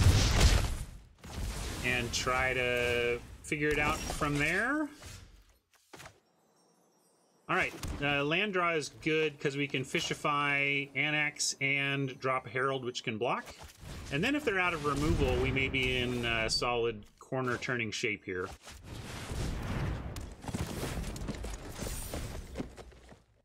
I'm gonna put an upkeep stop on in case we want to scry. I don't think so. We actually have the hand to just untap and draw and drop a Typhon if we want.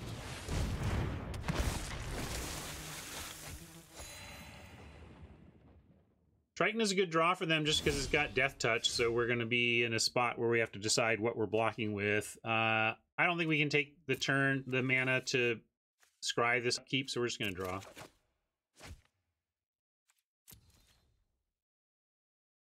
Well, the drawing a forest is not the worst because we can double spell here.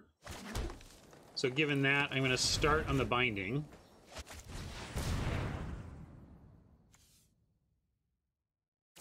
They exiled Chimera. That's why we don't see it down here in our options.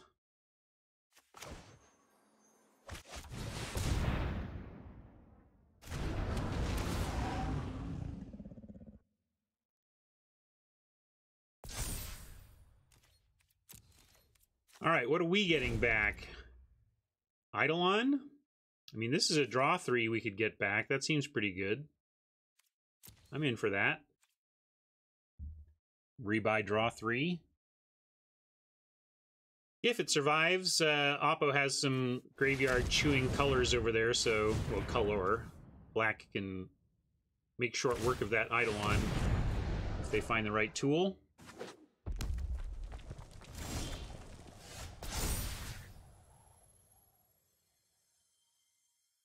Definitely getting rid of their escape creature, and Celebrant or Mogus, probably the most annoying possible returns. I'll just get rid of the Celebrant.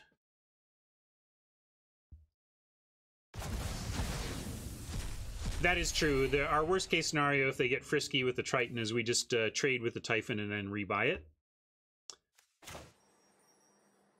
In fact, you know, we could force that issue here if we wanted on the Nyx Herald front, although we can't just rebuy that. Yeah, we'll just play this for basically no attack value. No real reason to send anything. We'll just scry it upkeep, or scry it end of their turn, and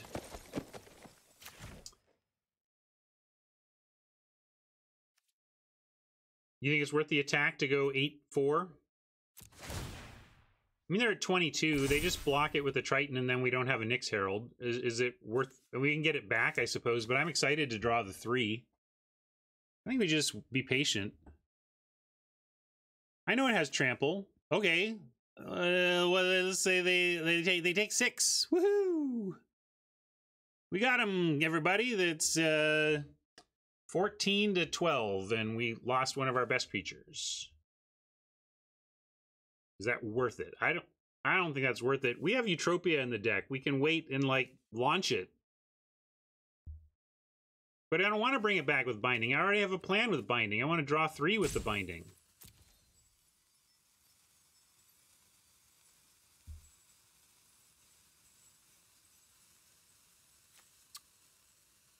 One observation, though, is if we do that, we do get the Typhon being able to attack more effectively. I'll do it because I like how it blocks for Typhon attacks in the future, and really Huntmaster attacks.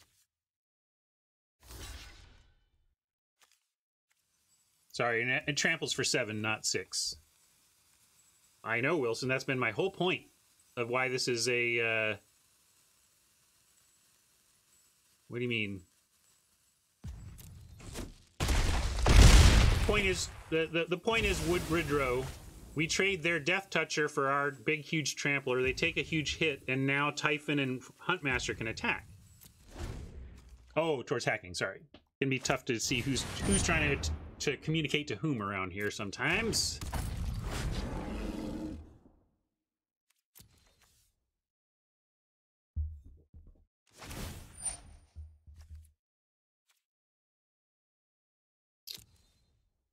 Shaman is going to be real.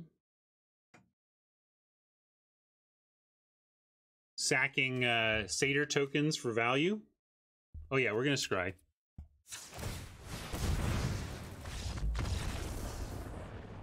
That's a thing that Oppo could do after playing an excellent recovery spell, I suppose.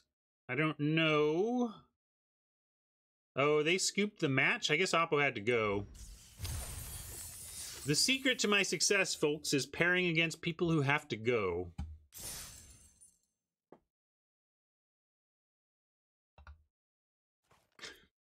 That's how it goes sometimes.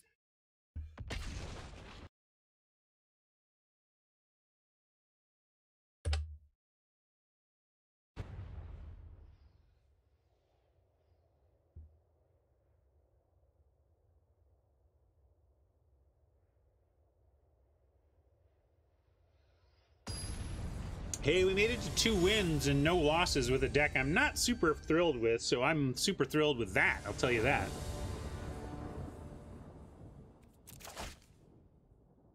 All right, all looks good. Viper into training.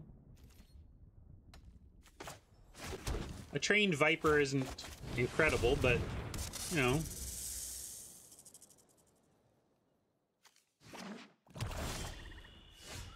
Get an oboe and coax it out of the basket.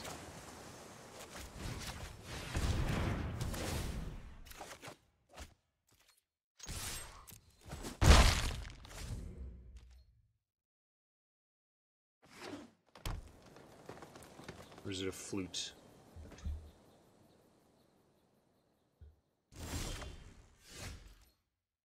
So many omens.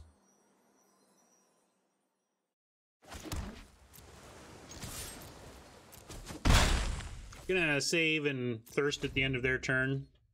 Pitch an omen or something else, we'll see.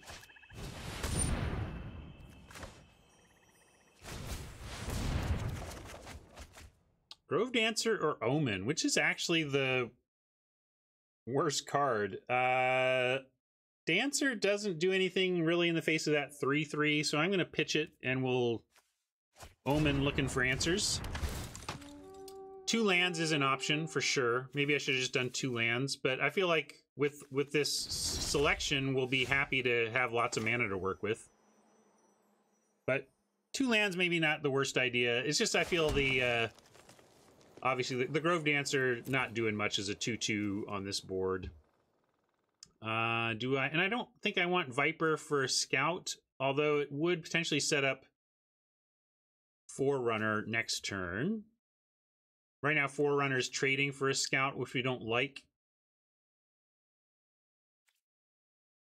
Yeah, we can still double spell. That's the thing. So I'm going to offer the trade. They'll probably take it. But this isn't because I think the Scout is any good. It's because I don't want to offer the Scout for the Forerunner. All right. They may be looking to augment that Scout or want to do something else, or just don't trust our open mana.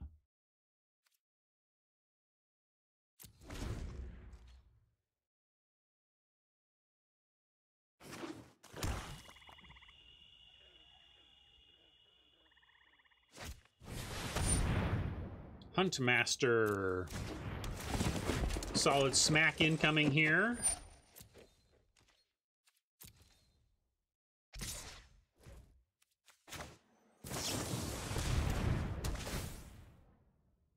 Repeal. Neither of these are enchantment creatures, so I'm going to bottom it. It might be, I might regret it. Almost every deck eventually plays something that you can interact with here, but we are up against a aggressive situation that we need something more than that from. I like Nyx Herald better, for example. Let's see what else this omen's got for us. Some good scries here, at least. We might need it. So you can make the argument of keeping it. I didn't. Partly, I know we're going Forerunner here. You know, I knew we weren't going to leave it next turn, but we can go Herald Binding or Forerunner, and next turn we can have Herald Whirlwind Denial. So let's do Forerunner and then have Herald Denial next turn. We can also just go ahead and again offer the Viper. Am I blocking either of these with the Forerunner? No. So I'm actually going to play and pass. We're now going to try and trade off this Moss Viper, or at least try to hold back Oppo's attacks with it instead of racing. We're no longer in a great racing spot. Forerunner, pretty killable also. 3 toughness, 5 drop, enchantment. A lot of things get rid of it, so you don't really play it expecting it to live. But at least in this case, we get a chump out of it.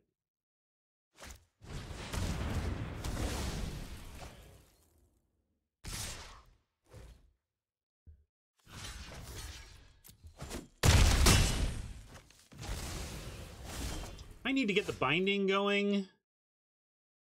Nyx Herald is a 2/3 blocker. Doesn't do much. But taking 7 seems awful. Still, I guess we're gonna have to. We're gonna take a big smack and either denial something or try and omen our way to an answer. Ooh, that could be an answer. Maybe we just need to chump, but we can chump next turn if we have to, right? We have 6 mana, we end up with 7.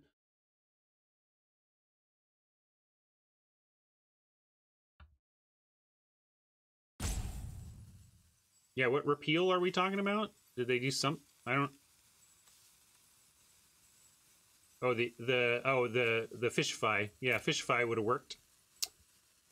Although even then, it just turns into a trade here. And I still like not taking it in that spot when you're trying to be proactive and not take something that might be useful later in a tight situation. So yeah, no Nyx Herald for chumping here. We'll get ready to hopefully denial something. Hopefully they go for some play that we can denial.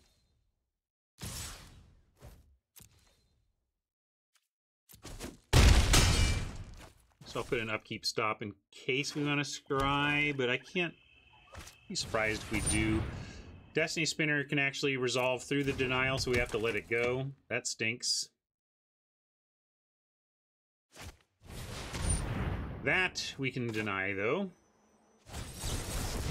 Not even the worst, but... Oh, because of the Destiny Spinner. Never mind. Well, then the real cost there was that I missed our scry. Well, I couldn't counter it, though. You understand, right? Like, I could have made him spend the 4, but I couldn't have countered it. So the real cost of that mistake was not scrying. Yeah, but did you read Spinner? Or Whirlwind of Denial? They just pay for it. So, yeah. That makes me feel stupid, but really the only strategic cost was that I missed a scry 2. And should we scry 2 now? No, we have plenty in the yard. We can bring back a Chimera. Let's just draw.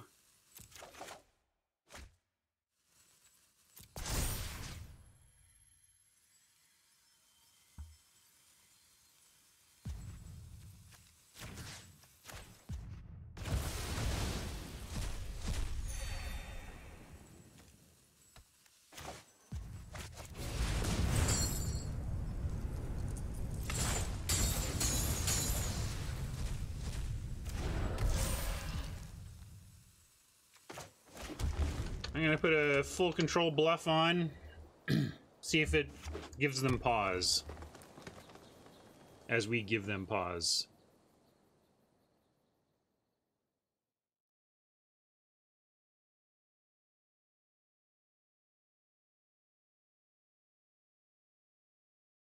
Yeah, odd for them to be splashing that removal. Maybe they have an Eidolon or something, that the black Eidolon that would cause that to, you know, any enchantment removal type stuff to be a lot better.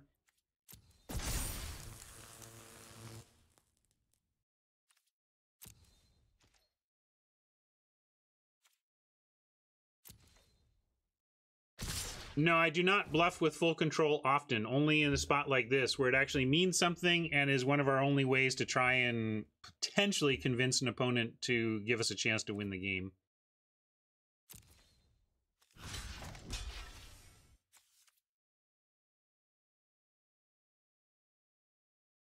Can't take out Spinner or we die. I think we die no matter what. All right.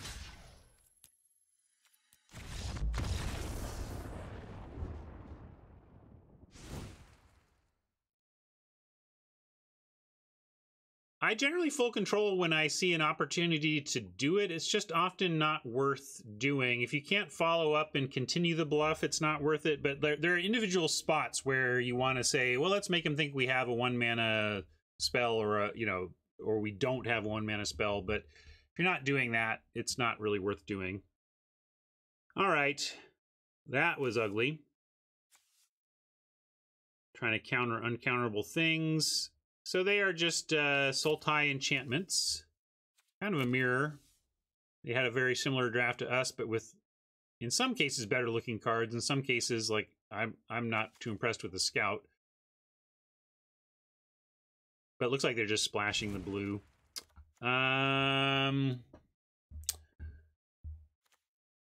The anti-counter spell makes me want to lower our counter and increase the plummet. I mean, we saw that they have the big flyer at the very least. And we can do the skeet shooting if they don't have the flyer, although it's not great. Like, this is what I'm talking about. They have an enemy in their deck. Maybe cut the counters and play... What was I looking at? Oh, like this, a little extra card draw. Yeah, Warden. Maybe Warden over the plummet. But feels like plummet's correct because they're only showing the one, like, I'm gonna run it like this. I don't think Nexus Warden is correct here.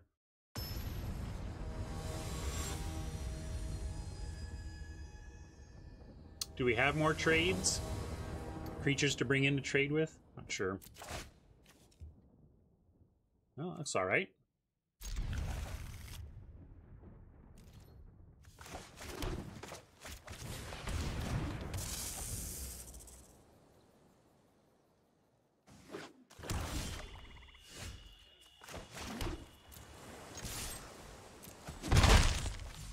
Got a decent curve out going here. I mean, the turtle's not very aggro, but at least it's part of a curve out.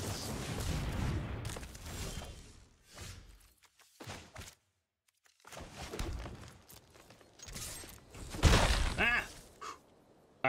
I misclicked and actually my finger kind of twitched and I just double clicked there. It was only the fact that the button wasn't up on screen at the moment that I didn't actually just accidentally pass through our turn. Glad I didn't. Almost literally twitched into a punt there.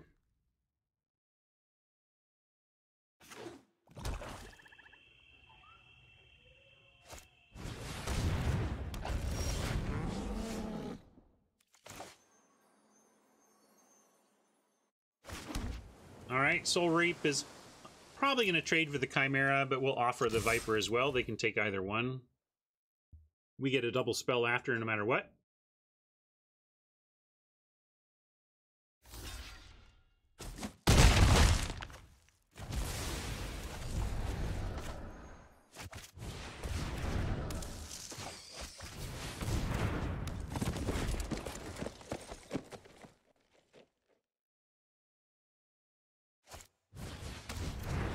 There you go. I was saying that Hateful Eidolon is a good reason to run a, splash a Fishify. And that's a good way to end up with the 2-0 deck. We are in the 2-0 bracket, so likely Oppo is 2-0 and showing cards in the deck that justify that result. Main phase this. Yeah, we'll take a Forest and a Grove Dancer since we can cast the Grove Dancer here.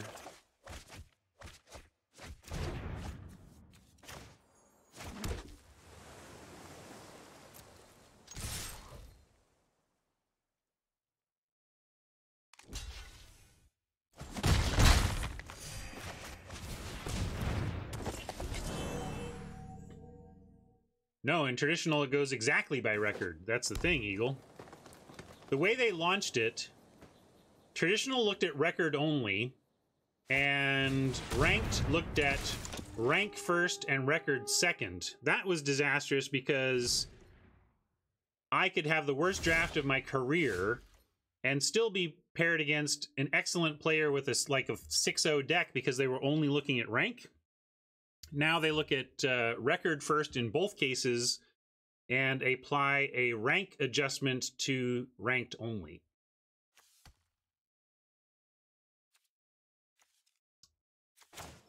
Yeah, fair enough. Small info leak. I got bigger leaks to worry about, honestly. But all leaks matter. Chimera comes back, I suppose. Send in Viper. Arachnid would be okay. They can just bounce Arachnid indefinitely. But we can send in Viper at least.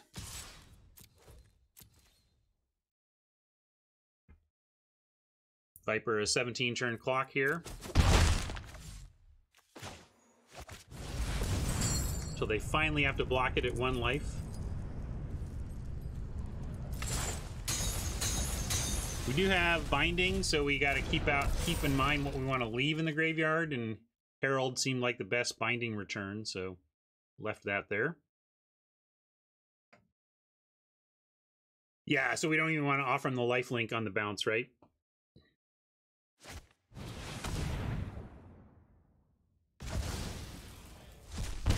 All right, about as painless as an Agonizing Remorse gets. Destiny Spinner landing and making me happy. We cut all the counter magic, and now the binding comes back at the right time. They know we have this. I'm just going to play it. I'm also going to run this out, but I guess we can attack with Chimera and Viper first. Still ready to trade there.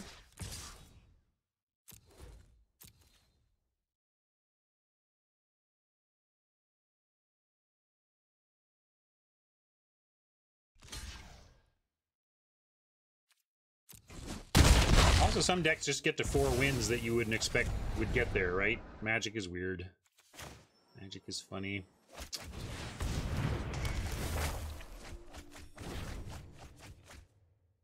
So we could just pop the Chimera right back thanks to our binding, but we also now have to consider what we want to get back from the binding. And if we chew up our entire graveyard, we can't do something like get the Witness back, which would be my pick right now.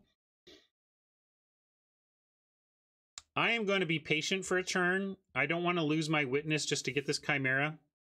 So I'm going to take a turn to activate the Grove Dancer, and then we'll have fodder in the yard that we can regrow the Chimera while still getting the Witness back with binding.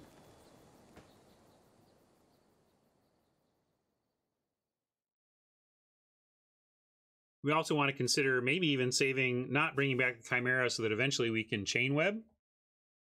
Escape a chain web. Right, we're going to use Satyr and add to our yard and then see about that business next turn.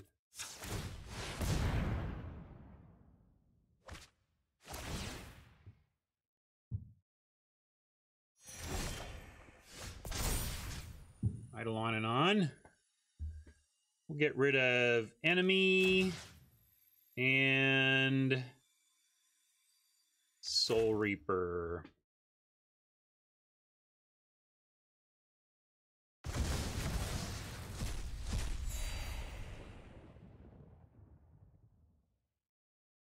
Eidolon almost ready to pop.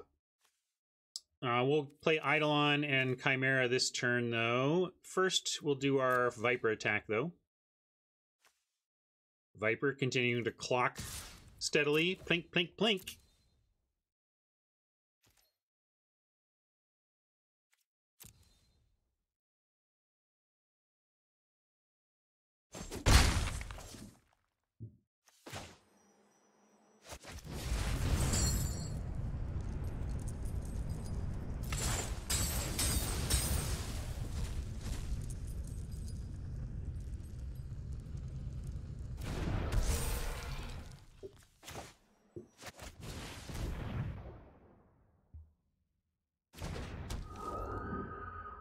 Not sure what Oppo's pausing with. They have Spinner, so it could just be Spinner. But yeah, it kind of felt like maybe they wanted to Final Death something. I don't mind that Final Death. I think in that spot, maybe they wanted the Eidolon.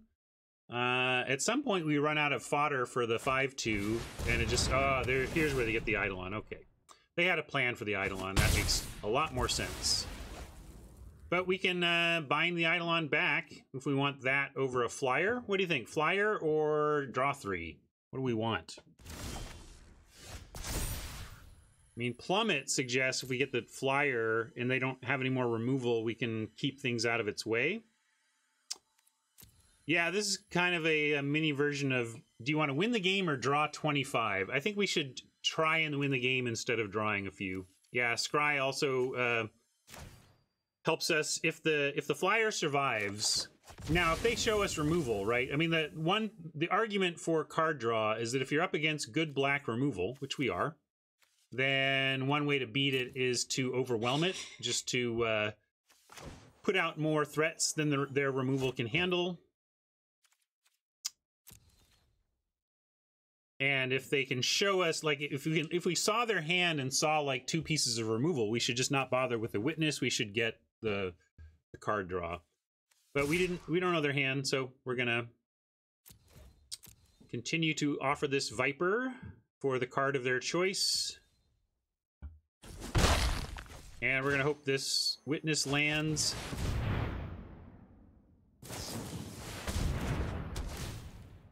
They're gonna get their blue splash here. Probably Fishify on the witness incoming.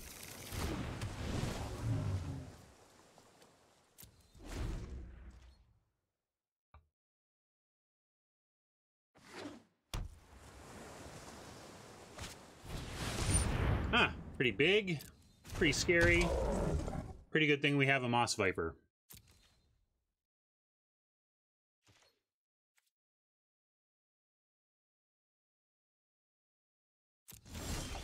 Yeah, they've got some action here, right? But we do have Witness in the air. We have Grove Dancer to try and find some lands for life. We've got a chump block with the Arachneer. We can turn that into a 4/5 after that. That should be pretty good. So I have hope, even as we face some pretty big stuff here. Gonna keep playing our lands now. We got a lot to do with the mana. There's the Fishify on the flyer I was worried about. So now we don't have a clock, and that's concerning. I don't want to scry because I want to use this. I want to have this ready. I guess I could. Maybe this would be better than a scry. But this fills up our yard for escape stuff, which we're going to need with the Arachneer.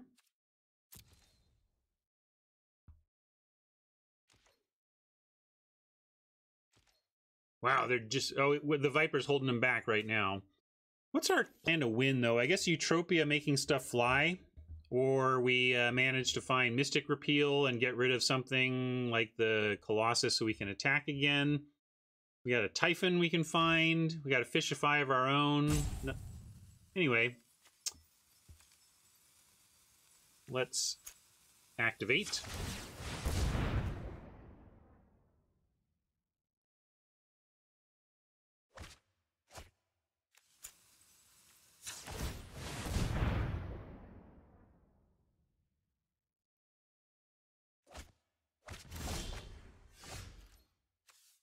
Couple of frustratingly decent scries or self mills there.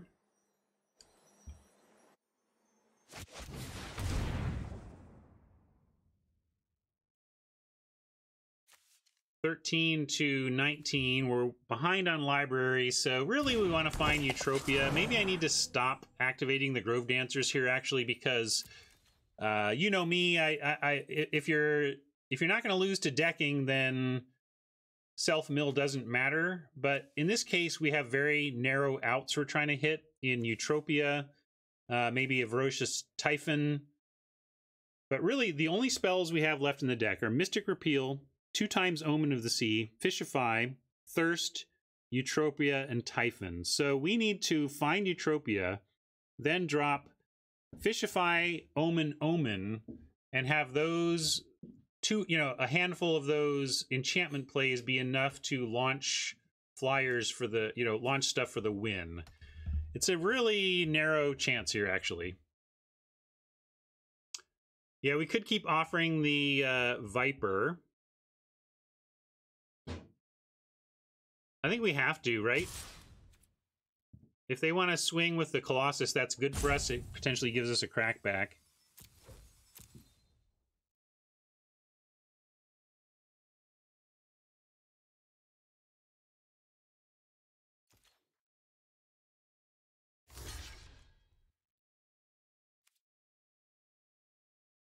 Yeah, Mystic Repeal freeing the flyers really are probably our best out. Good call, Eagle. I kind of wrote off Witness as gone, but yes, if we find Repeal, that's got to be the correct use for it.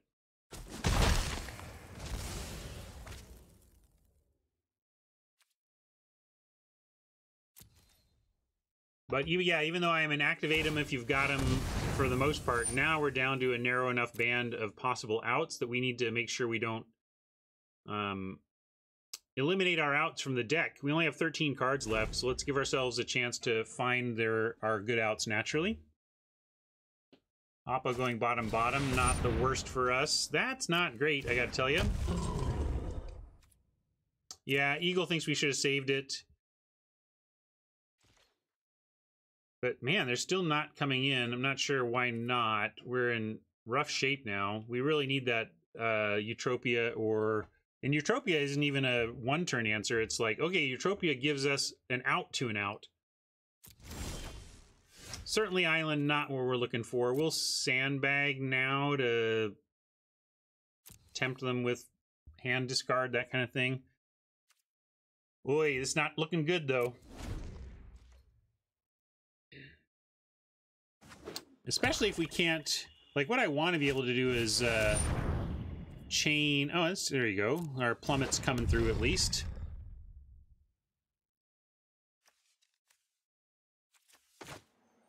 Let's see what they attack with, like, first. I see. They've been maybe sitting on this and have not wanted to play it into the chain web, but whatever. We got this.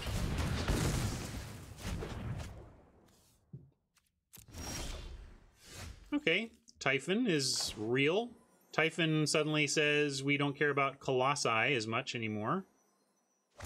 Still need our win condition, but that's a good start.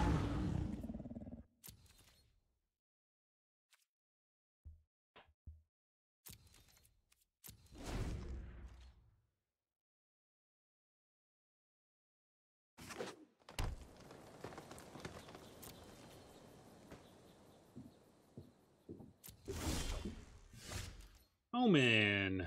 Well, kind of the wrong order. We wanted Eutropia first, but scrying and drawing is going to be good for us. We need to look for that Mystic Repeal. Get the Witness back attacking, and then we can win this thing.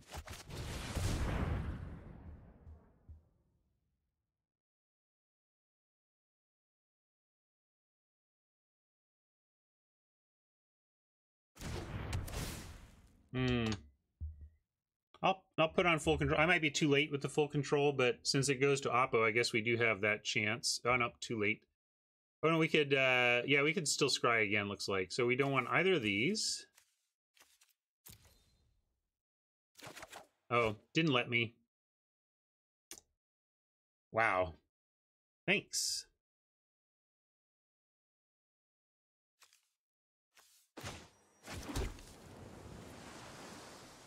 We are losing the deck health war, so we're looking to win by unlocking our Witness of Tomorrows from this Fishify with our one remaining Mystic Repeal, or our only Mystic Repeal, and hope that's enough, knowing that we survive on the ground by eventually making a 7/7 that can individually block these Colossi. So that's our plan. We'll see how it works. One good thing about these scries is that it does put lands on the bottom, so even if, like, this is our Mystic Repeal, it does give us a couple of turns to attack. Maybe not enough, but maybe just enough. We just need it to not be on the, you know, this, I think. If it's 1, 2, 3, if it's like in the next 4. Ooh, okay. This is gonna hurt if they come in for the attack now, but then we'll be able to bring back the Typhon as a 7/7 and set up the Arachneer for doing some potential work. They might think they're just winning on deck damage, though, that we don't have any plan. Oh, all right. Should have scried there. I got distracted. But this is not a bad draw. I would have kept it on Trop. Got lucky. Should have scried. Got lucky that I didn't, because I would have kept this. But now I'm going to do the full control, and we'll try the full method here, going like this.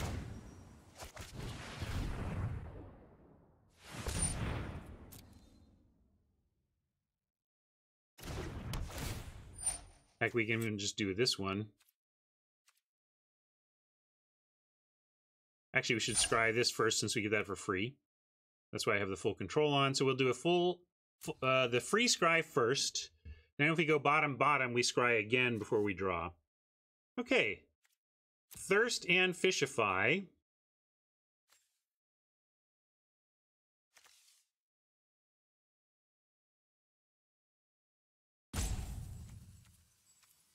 I should have played the land. I forgot I had Thirst.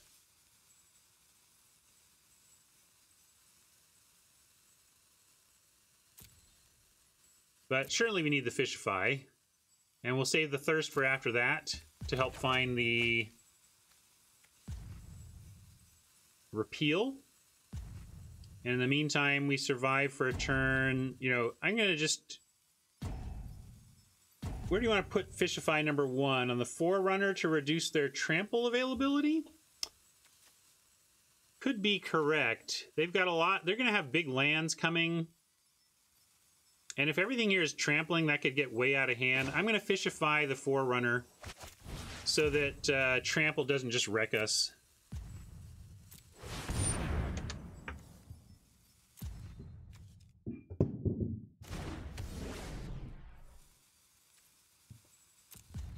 And now I'll do my very best to remember to scry before we untap again.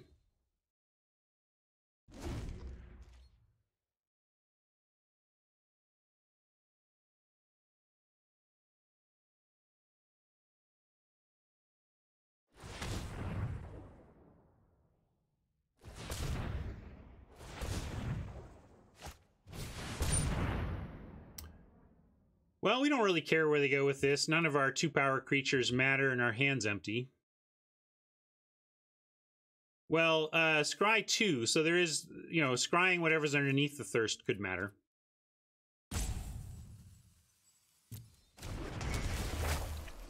Unless it's like we know the order, like we know one of the things we want is in our next 4, so we scry it and then we're like guaranteed to find it.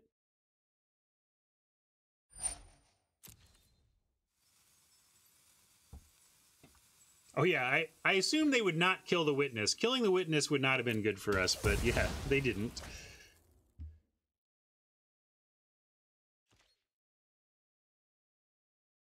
And Troublous Thirst is discard 2, so I've got to make sure, like, see, we draw 3 and then discard, so we're going to draw 4 before 4 of our remaining 7. 1, 2, 3, 4, and that gives us 1, 2, 3 attacks.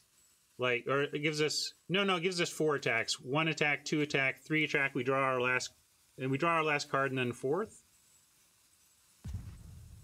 Yeah, we probably just want to double scry, right? I think the, now I don't like the Thirst play. Because I think it puts us too close to an empty library.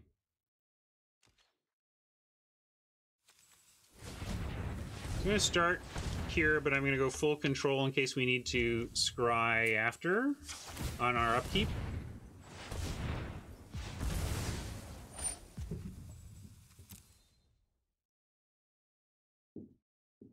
Oh, Eutropia. Now, are you anything for us? Now, I don't think Eutropia even does it for us, but I think we go like this, nonetheless. We really just want...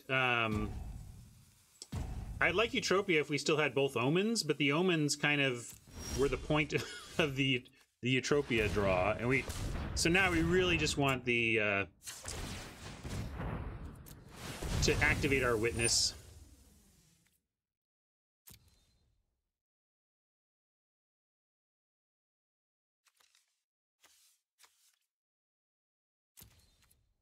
I think we're like 50-50 now. No, it's got to be it. Last card we don't know about. Ta-da! So, in a sense, the last card in our library, but we found it. Found it early.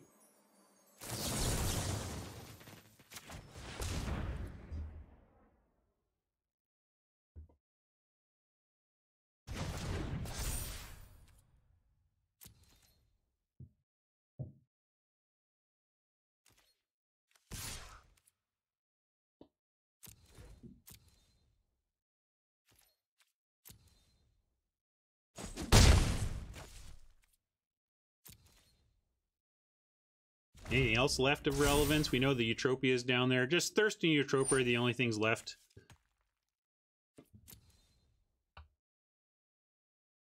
So, witness or not, we're all in on the witness. And we're about to lose our graveyard, so we have like one more turn of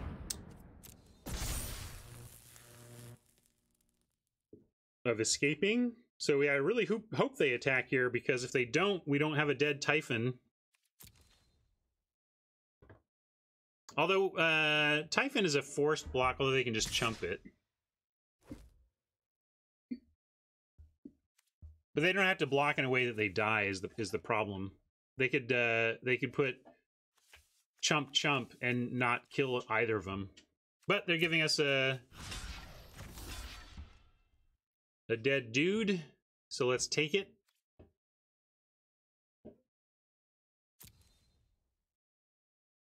Oh, we're thrilled that we can block Typhon and bring it back. It's what's going to protect the witness win against these huge beasties.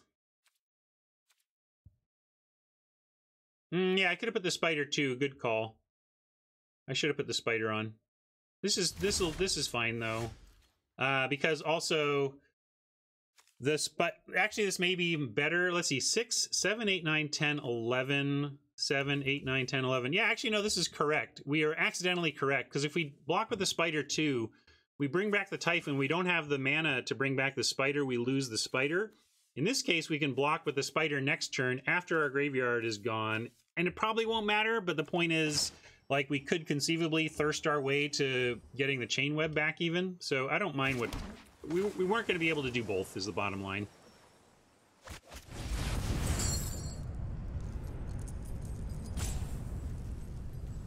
And I'm being careful for no reason, because our whole graveyard is about to be chewed up.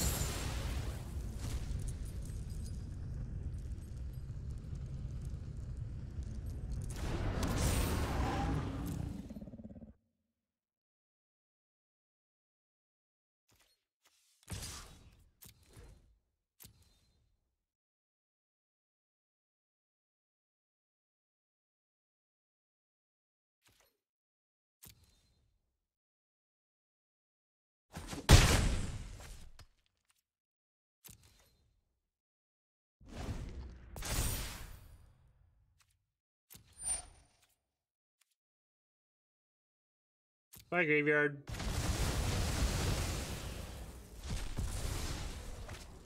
We can scry away the land on top and get Eutropia. And actually just having a body doesn't hurt, because it provides an extra... Like, everything becomes lethal next turn. After we get him to 1. Ooh, that's pretty big. So sorry, this is game 2. We have no wins yet. We're trying to pick up our first win here. Significant. Is it enough?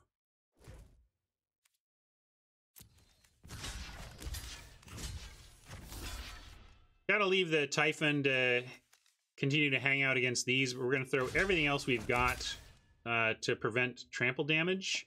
Although actually 2 points of trample damage versus a chump on the 6/7 next turn. Preventing 6 next turn is better than preventing 2 this turn. But blocking with a turtle is certainly relevant. So we're going to make these blocks like so. Yeah, I'm surprised they're not just sending all, but maybe they just don't want to set up a crackback lethal. But thanks to this attack, we don't have to really think about it.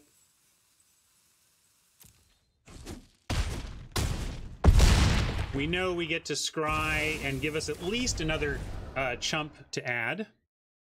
No, we're not going to self-mill for life. I'm going to... Well, we could self-mill for life. That's the same... Yeah. I guess it's better than a scry, right? The thing is, scry makes us so that we're less likely to self-deck, but we're not going to deck at this point. So yes, we do want to get to Eutropia, but we should do it by life gain instead of scrying.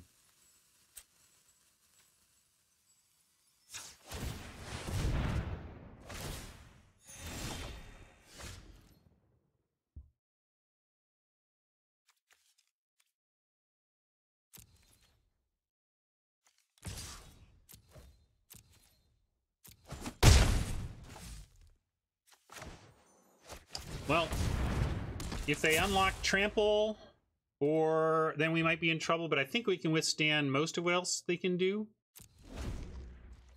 I don't think we can withstand another Huntmaster, though.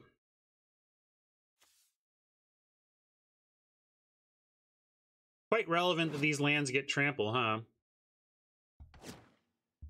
Sure was last turn.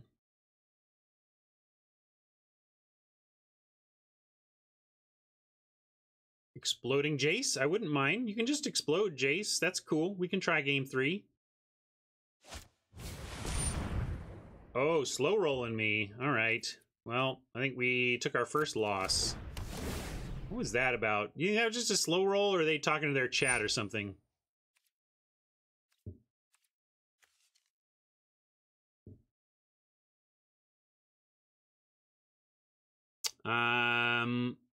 Maybe they're just making sure that they're not dead. I mean, they're at 1 life.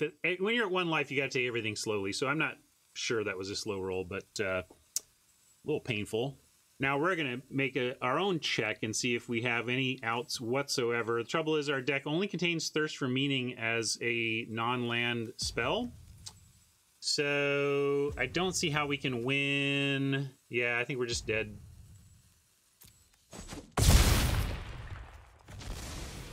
I could scry, but it doesn't matter. Our last spell is on top already.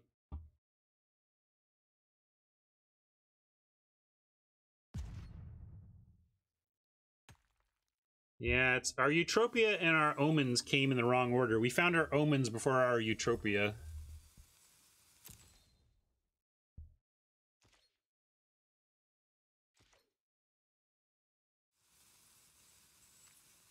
Scry and heal. What is your plan, Ray?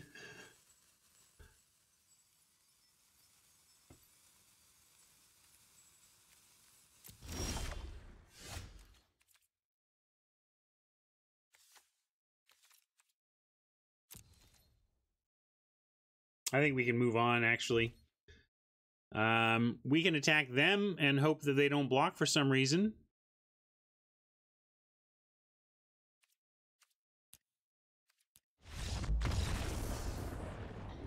Good game, Oppo. Nice top decks. I don't know why you waited so long to kill my flyer. I hope that wasn't rudeness and you were just trying to be careful.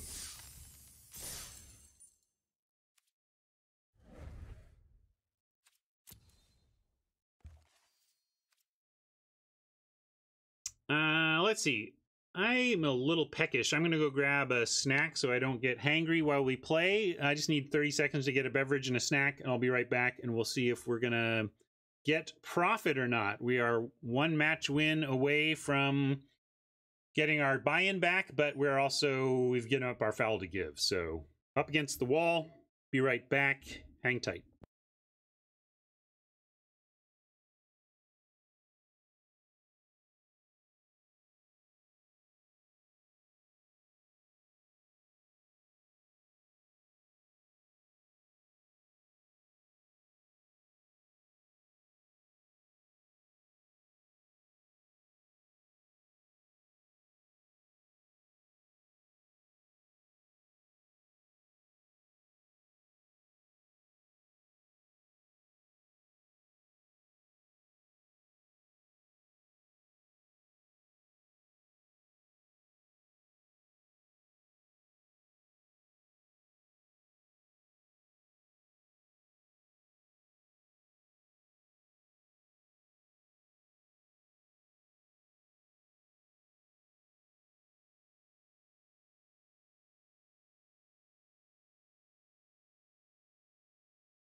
little snacking me and I'm off mute. Not the best start, but we'll see what we can do. Not a lot of votes, but I think they were correct. Too greedy to keep that. Island off the top here would be lovely.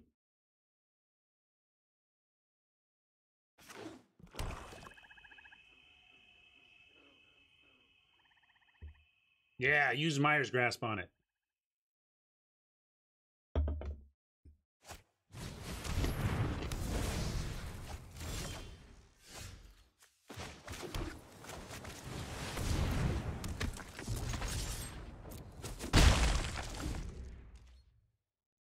Now, as long as we're calling for stuff, give us some kind of enchantment that we can play, and then a land after that for the Witness.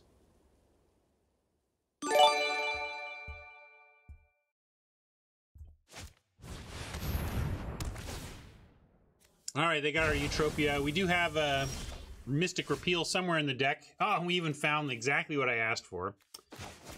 Bummer.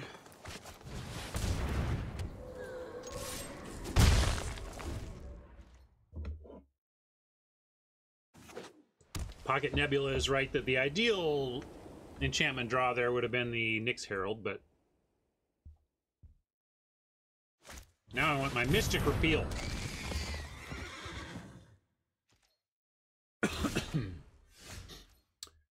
Couple of nice 5s, but not the land for it. We did play 16, so somewhat this is our fault, but these are our top end. This is our only 2 5-drops in the deck are in our hand. That's why we're running 16. And we have a couple of filter searchers.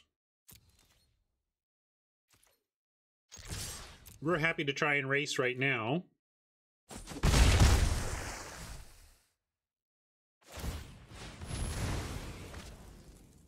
At some point, though, getting the chain web in the yard wouldn't be the worst. Right now, we can't get it back, though, so I'm not in a hurry for that.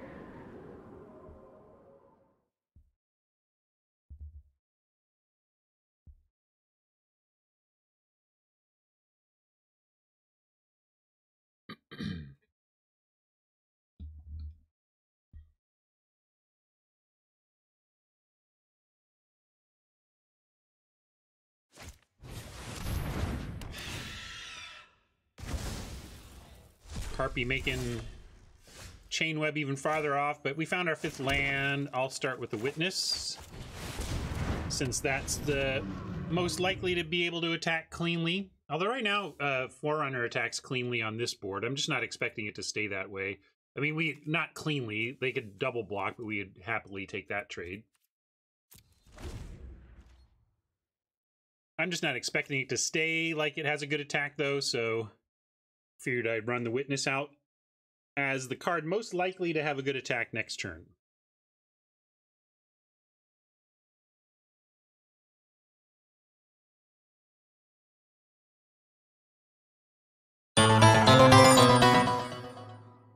Hello, Scotty. Thank you so much for that raid. Welcome, Scotty. Hope you had a great stream, and welcome, Scotty's viewers. You caught us. Well, I guess you're going for a Myers Grasp now to follow? Surely Oppo's not just... Oh, they want to race? I'm not sure what's going on here. Maybe it's a 2-phase effort where they make it a 5-3, then they say, hey, if you want to trade with the Charger, you can. And then we say no, and they say, okay, if you're not going to trade with the Charger, then here's that Myers Grasp, right? So, we're going to make him have it, though. I mean, this has got to be dead. Like, it almost makes me want to go ahead and trade with the Charger because of that, but they're actually close to making this a 5-5, which is going to be a little bit more oppressive, whereas we can actually try and race this thing. If anything, we block with the Chain Web to make this a more useful card in the future. But right now, Chain Web holds back the Scavenger if they are going to kill the Witness, so I'm just going to take this. Yeah, I don't know if they gave it, you know, if they wanted that trade. Okay, it wasn't another... Clearly it was something, right? They weren't just going to augment our creature for free. With that being said, it wasn't worth an attack. We'll go with Forerunner now, though. And what do we got here? They just get to bounce the Naiad, so I'm going to say no attacks.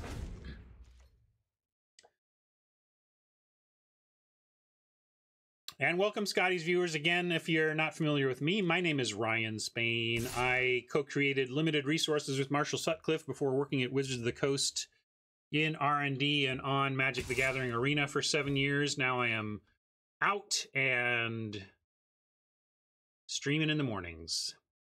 These mornings, my time. All right, we're going to try and offer the web here and continue to not offer for the charger.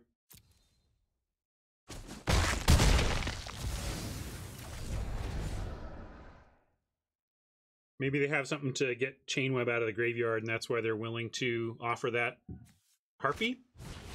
Ah, I see. Sure enough. Good play from Oppo. Probably does us in. Couldn't really play around it, though. Got to play our cards, make our blocks. That was quite the blowout, though. And now we do need, like, trade Huntmaster. Can at least make the Naiad attackable, though. I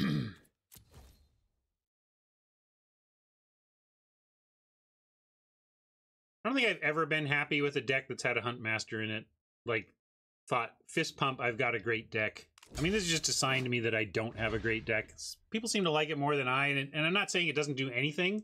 It's actually been good in our event. Like, it's had a couple spots where it was actively good. It just feels below replacement enough that when I have it, I'm just like, oh. Well, I'm going to go for the flyer here. That's tougher for us to manage.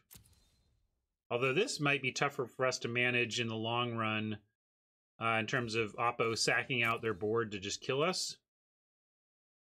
Tough to say which is going to threaten more damage by the end of the game. Make an argument for either one. Yeah, I mean, this is 2 for turn, and then this is like 4 to 6 all at once. We kind of need to kill them both. I guess we'll start with the flyer.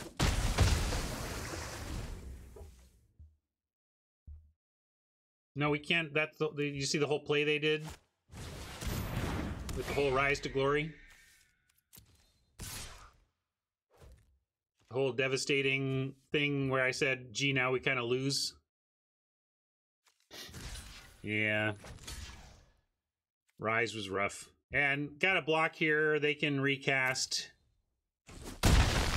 and make it even bigger, but we got to try and slow them down. So much for that.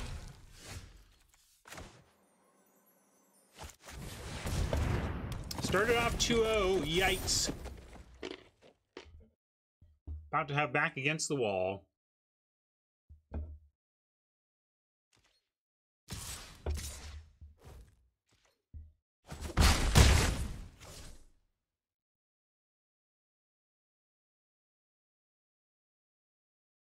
Oh yeah, this is a plummet matchup. This is the first clear plummet matchup we've had. Everything else so far has had some flyers or a flyer, but nothing where it was like, ah, yes. All right, I'm gonna give this one up. I don't think I could have picked the card, any card in my deck, and we would have had trouble winning there. Certainly Island's not getting it done. So yeah, it's not only plummet the Nexus Wardens, and I'm liking the Viper less in a matchup like this. I like Viper against big green ground dudes.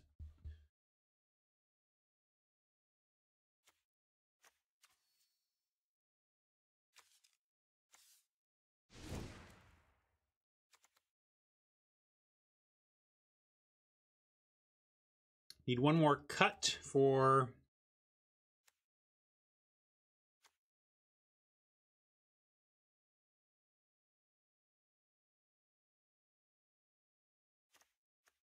You mean... Not sure you mean, Pocket.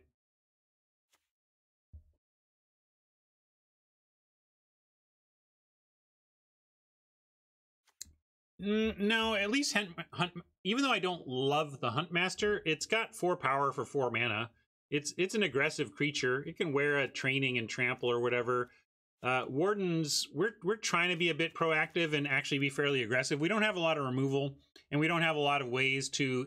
we don't have removal or inevitability. Good inevitability. And we don't have removal or good inevitability. You have to be a little bit more aggressive with your plan, and Wardens just isn't that aggressive.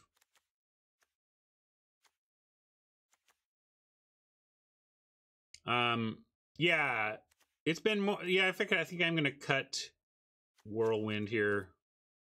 Run this.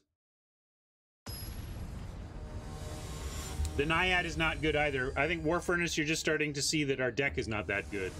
I'm not sure what I would have parred this at. I think two. People said 2.5, 2.5. So we're right kind of expectation, but we're just running up against the low quality of our cards.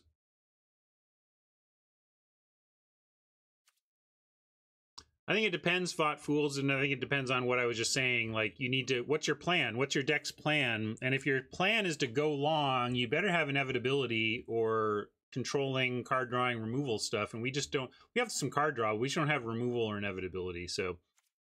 This deck, I think, needs to try and be aggressive.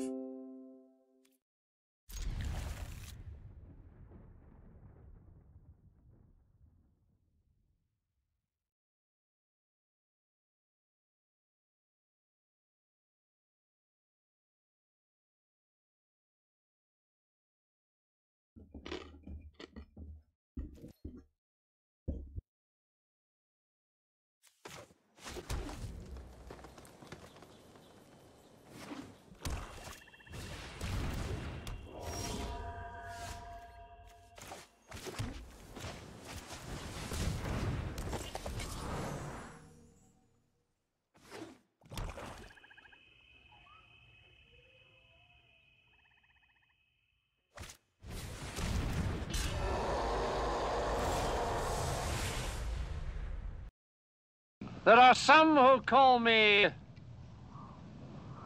Tim. Well, at least it wasn't Myers Grasp, which is what I was wishing away. I bet they can't block with Timmy. I'm gonna bluff. Why not? That card's crappy anyway. Tim is so good, and Grove Dancer is so whatever. I can't... You know, I just gotta tip their cap if they come up with a block here.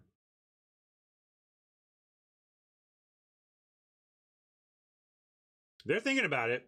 I mean, there's not a lot that we would run, really. But see, it's just too good, right? Even though they're like, ah, that is such a bluff. You can just hear them. You can just hear Jareth over there going, ah, that's such a bluff. But Tim's too good. I can't do it.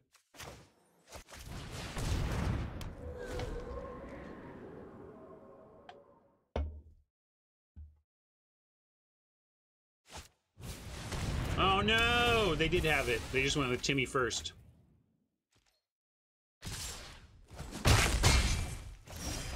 Well, if we peter out after this match, I'll play some viewers with old draft decks for a little bit before I sign off today. Gosh, that is pretty. Good job, Sam Burley. And good job, team, to make it 3D. That is a sweet effect.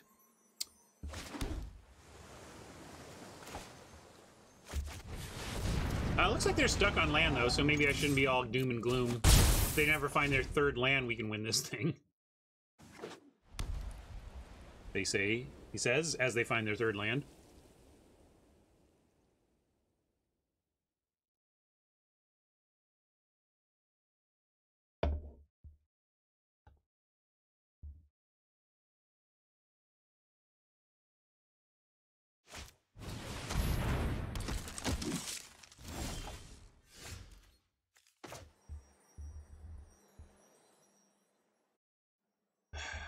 Yeah, we'll send Typhon and then bind.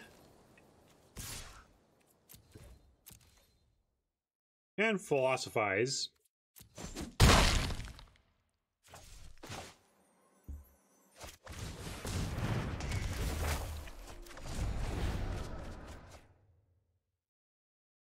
Cool. Found a chimera with the self mill.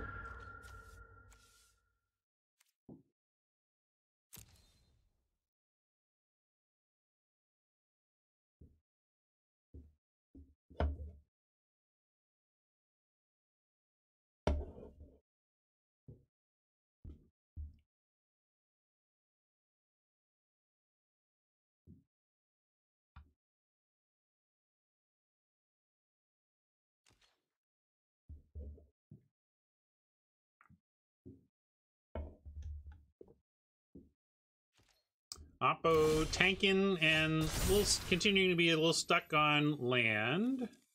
We get a couple of goodies from their yard.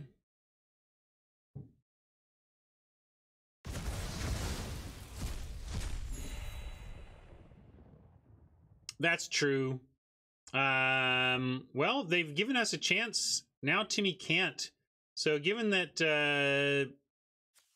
Oppo has given us the window to do so, we should go ahead and Chimera here. Crazy Legs is right. Oppo's got the powerful Timmy, but they're also choked on mana, so hard for them to do it every turn. But yeah, absolutely, you're gonna... And we got to do it, like, literally right now. We don't want to give them a chance. Like, we can't say, oh, we'll do it in our second main, because that gives them a window in which to activate Timuret. We're going to do it before they can respond to prevent this from being able to even be done.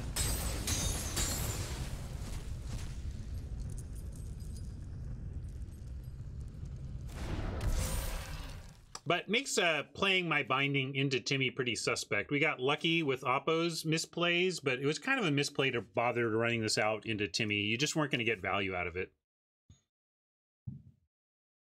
And to that end, maybe, well, I guess as long as Timmy is around, they're going to be able to exile Typhon if it dies anyway. So, like, whatever, we got to keep our pressure up. And if they want to take out Typhon, we'll try and win with the stuff we have behind. But also, if they double block to kill Typhon, we get to kill Timmy too. So they can't really kill... I guess they can go... oh, they have a Omen or something. Yeah, I should have played around like the White Omen.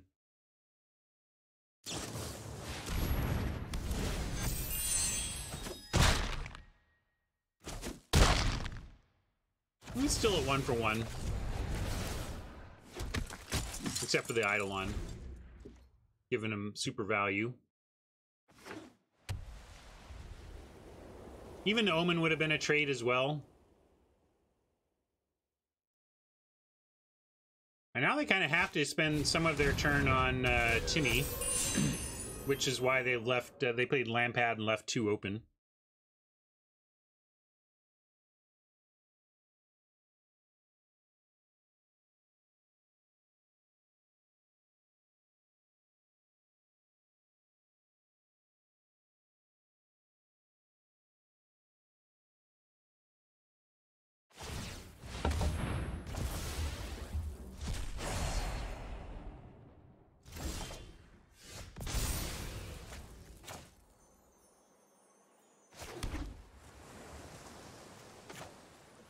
Well, drop Spidey, but we attack first. They are shields down. They would have to give up Favored, Timuret, or some combination of Lampad and Eidolon to take out the Chimera.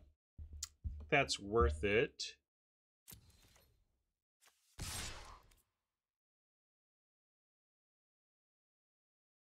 I guess we could have milled in...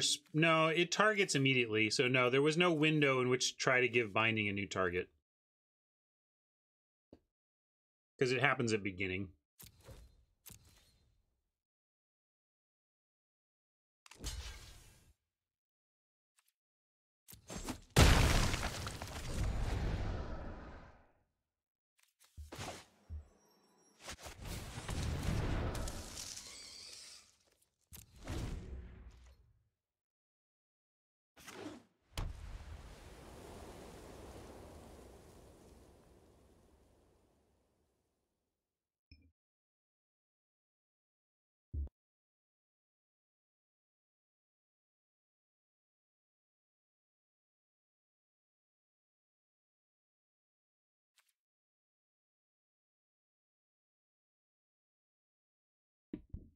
I was thinking the saga is upkeep, not main. Yeah, you're right. We could have.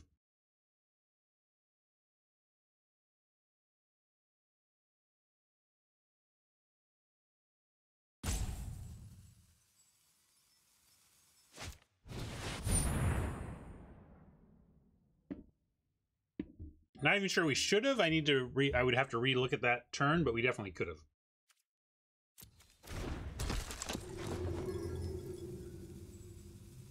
Well, we're in any draw is good territory with it either being action or draw 3.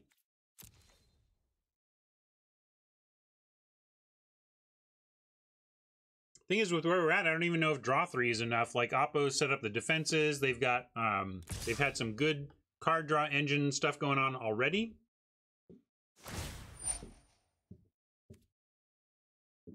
This is an interesting attack just because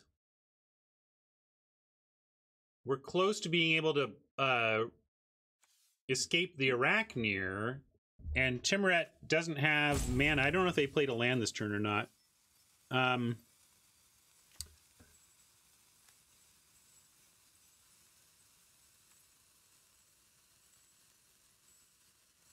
think I'm gonna just pass.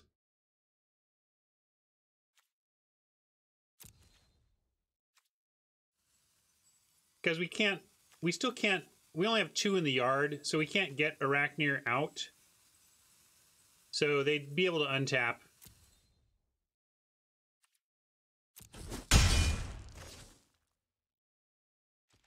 And then have Timmy available.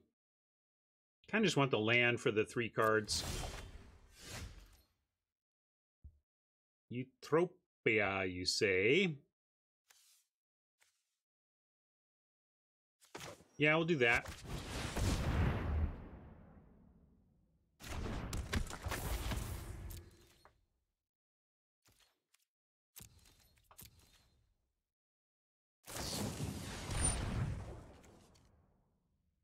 Favored coming back here? Okay.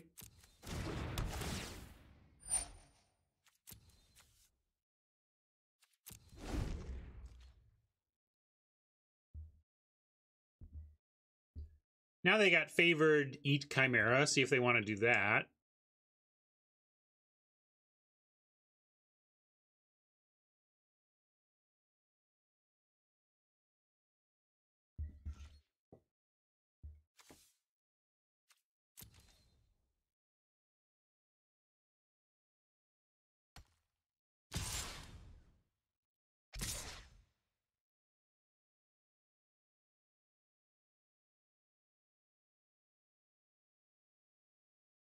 Well, these are still good attacks for them. I'm still not willing to put stuff in the yard in this current context. I think we can just take the 5 and at least if we find a land, we can block, we can chump sack, which I'd like to pull off.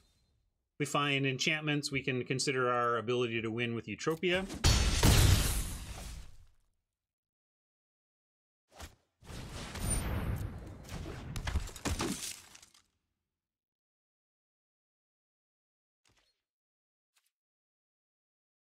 Oh, I guess I should dance the groves.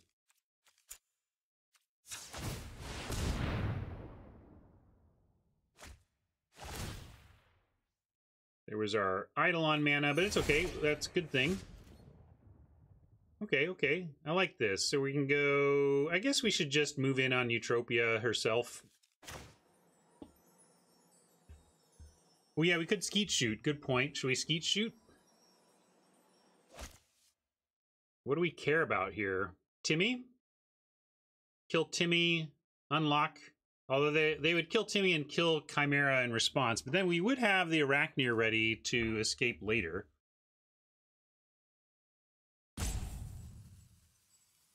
And if we do this, where do we want it? This wouldn't be bad on the Grove Dancer, just make it tramply.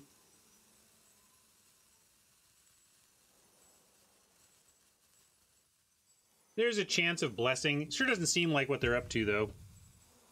Let's go with it. I am gonna build towards a bigger, better Eutropia.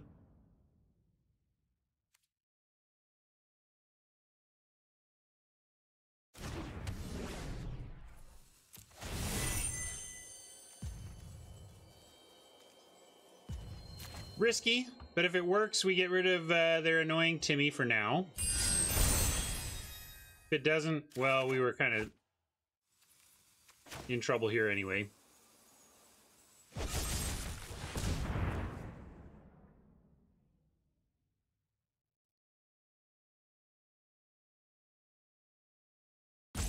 Can't do it, Nantuko. Thanks for asking, though.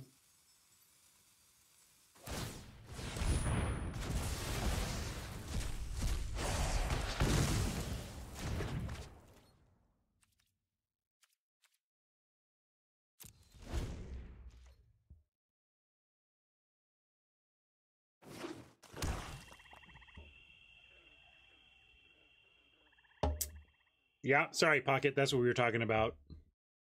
Oh.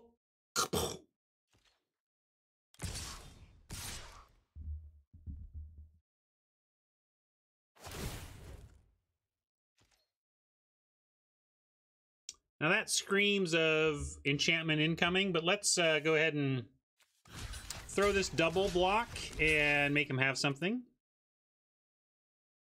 And if they do, it's all right, chain web dies, and we kind of want that anyway.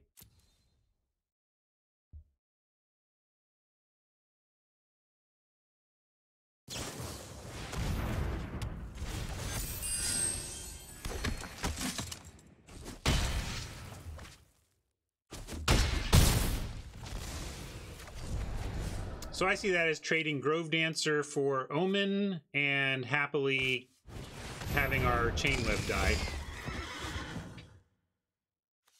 Just missed on quantity, though. We need one more in the yard, but we do have the block and draw now. So next turn, if we survive, we'll have 3 extra cards, 4 extra after the draw. Looking grim here, though. I think they swing out, and then we have some brutal choices to make.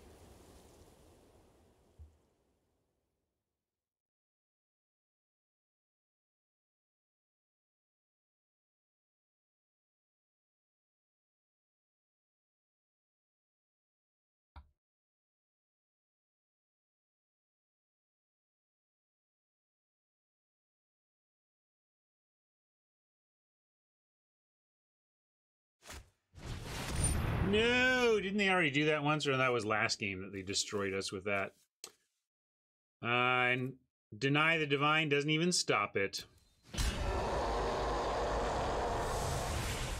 Well, there you go. I cut the uncommon and kept the Deny. If I'd kept the uncommon and cut the Deny, we'd at least counter that and have a chance. As it is, I think that probably just ends this event.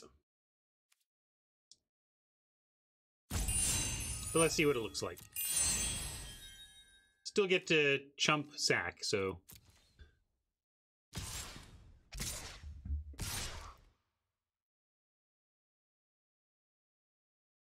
I think they should just swing away here. I mean, they got a lamp pad. What am I going to do? I would literally attack with everything, including the lamp pad. There you go. Do it. Bring it. That's... Thank you. Now, Oppo's got it.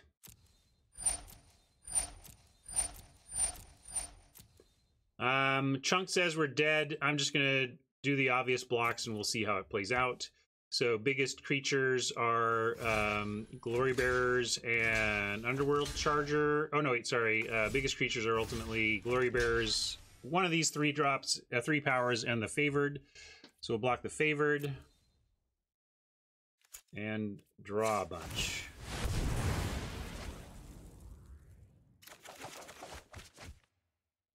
And for dead, I guess get queued up for the battles.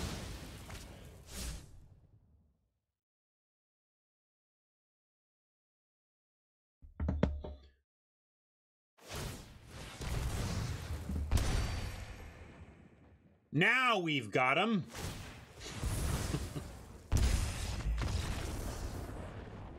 All right. Well, how do I feel about this event? The draft was tough. We got pulled in some directions, none of which ended up being great. There was a pack 1, pick 2, where we could have taken an Anax that might have headed us in a red direction that could have been more successful. But we ended up in kind of all 3 Sultai colors in varying levels through the draft. Ended up with a so-so deck, and I played okay. You can, I don't think I got any punts called out on me in terms of official chat punt, but I certainly feel like I missed some lines and played some optimally and suboptimally in a couple of spots, but nothing that I think was the fundamental difference maker today. I think today was just Magic doing its thing. We had an okay deck. We played solidly, but it was not enough. So it goes. We did end up 2-2. So even at the end of it all, we split it 500. Let's check our pack count. Maybe we got something to open. Yeah, look, something for y'all. We get to open packs because we're at 10.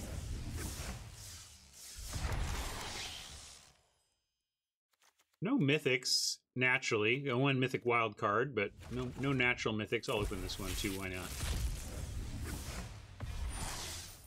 20 gems. I'll add that to our grind on the day. Did we get any grind? I don't think we did. I can't remember now. I shouldn't even say. I'll just have to. We'll just have to remember.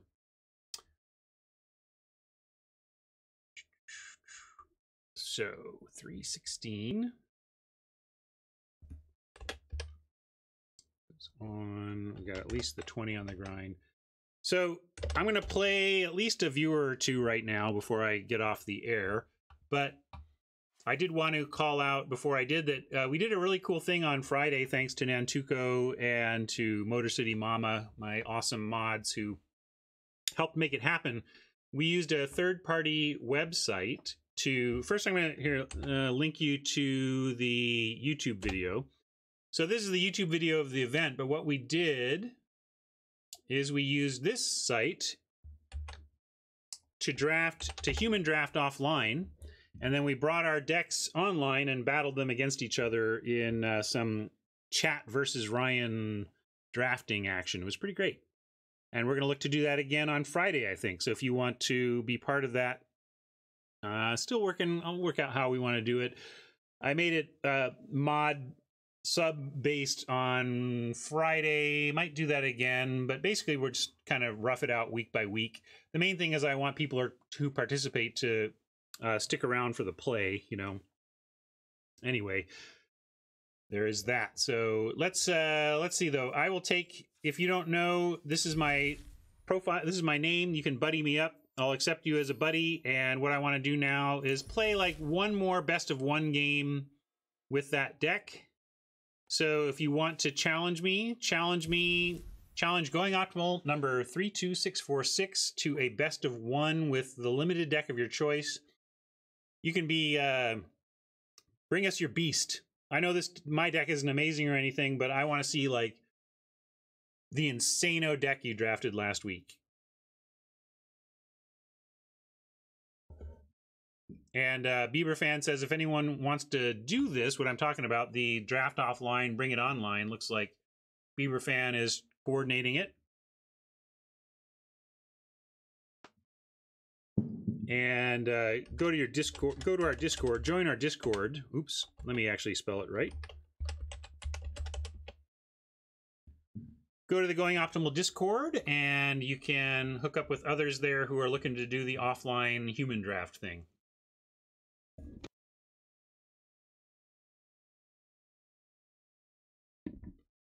Well, nobody's taking me up on a challenge. I think what I'm going to do is say goodbye to YouTube for now anyway. Thanks for hanging out, YouTube. Sorry we didn't start the week with profit, but we got some gems back, so not the worst. And we'll catch you tomorrow for some more drafting. See ya.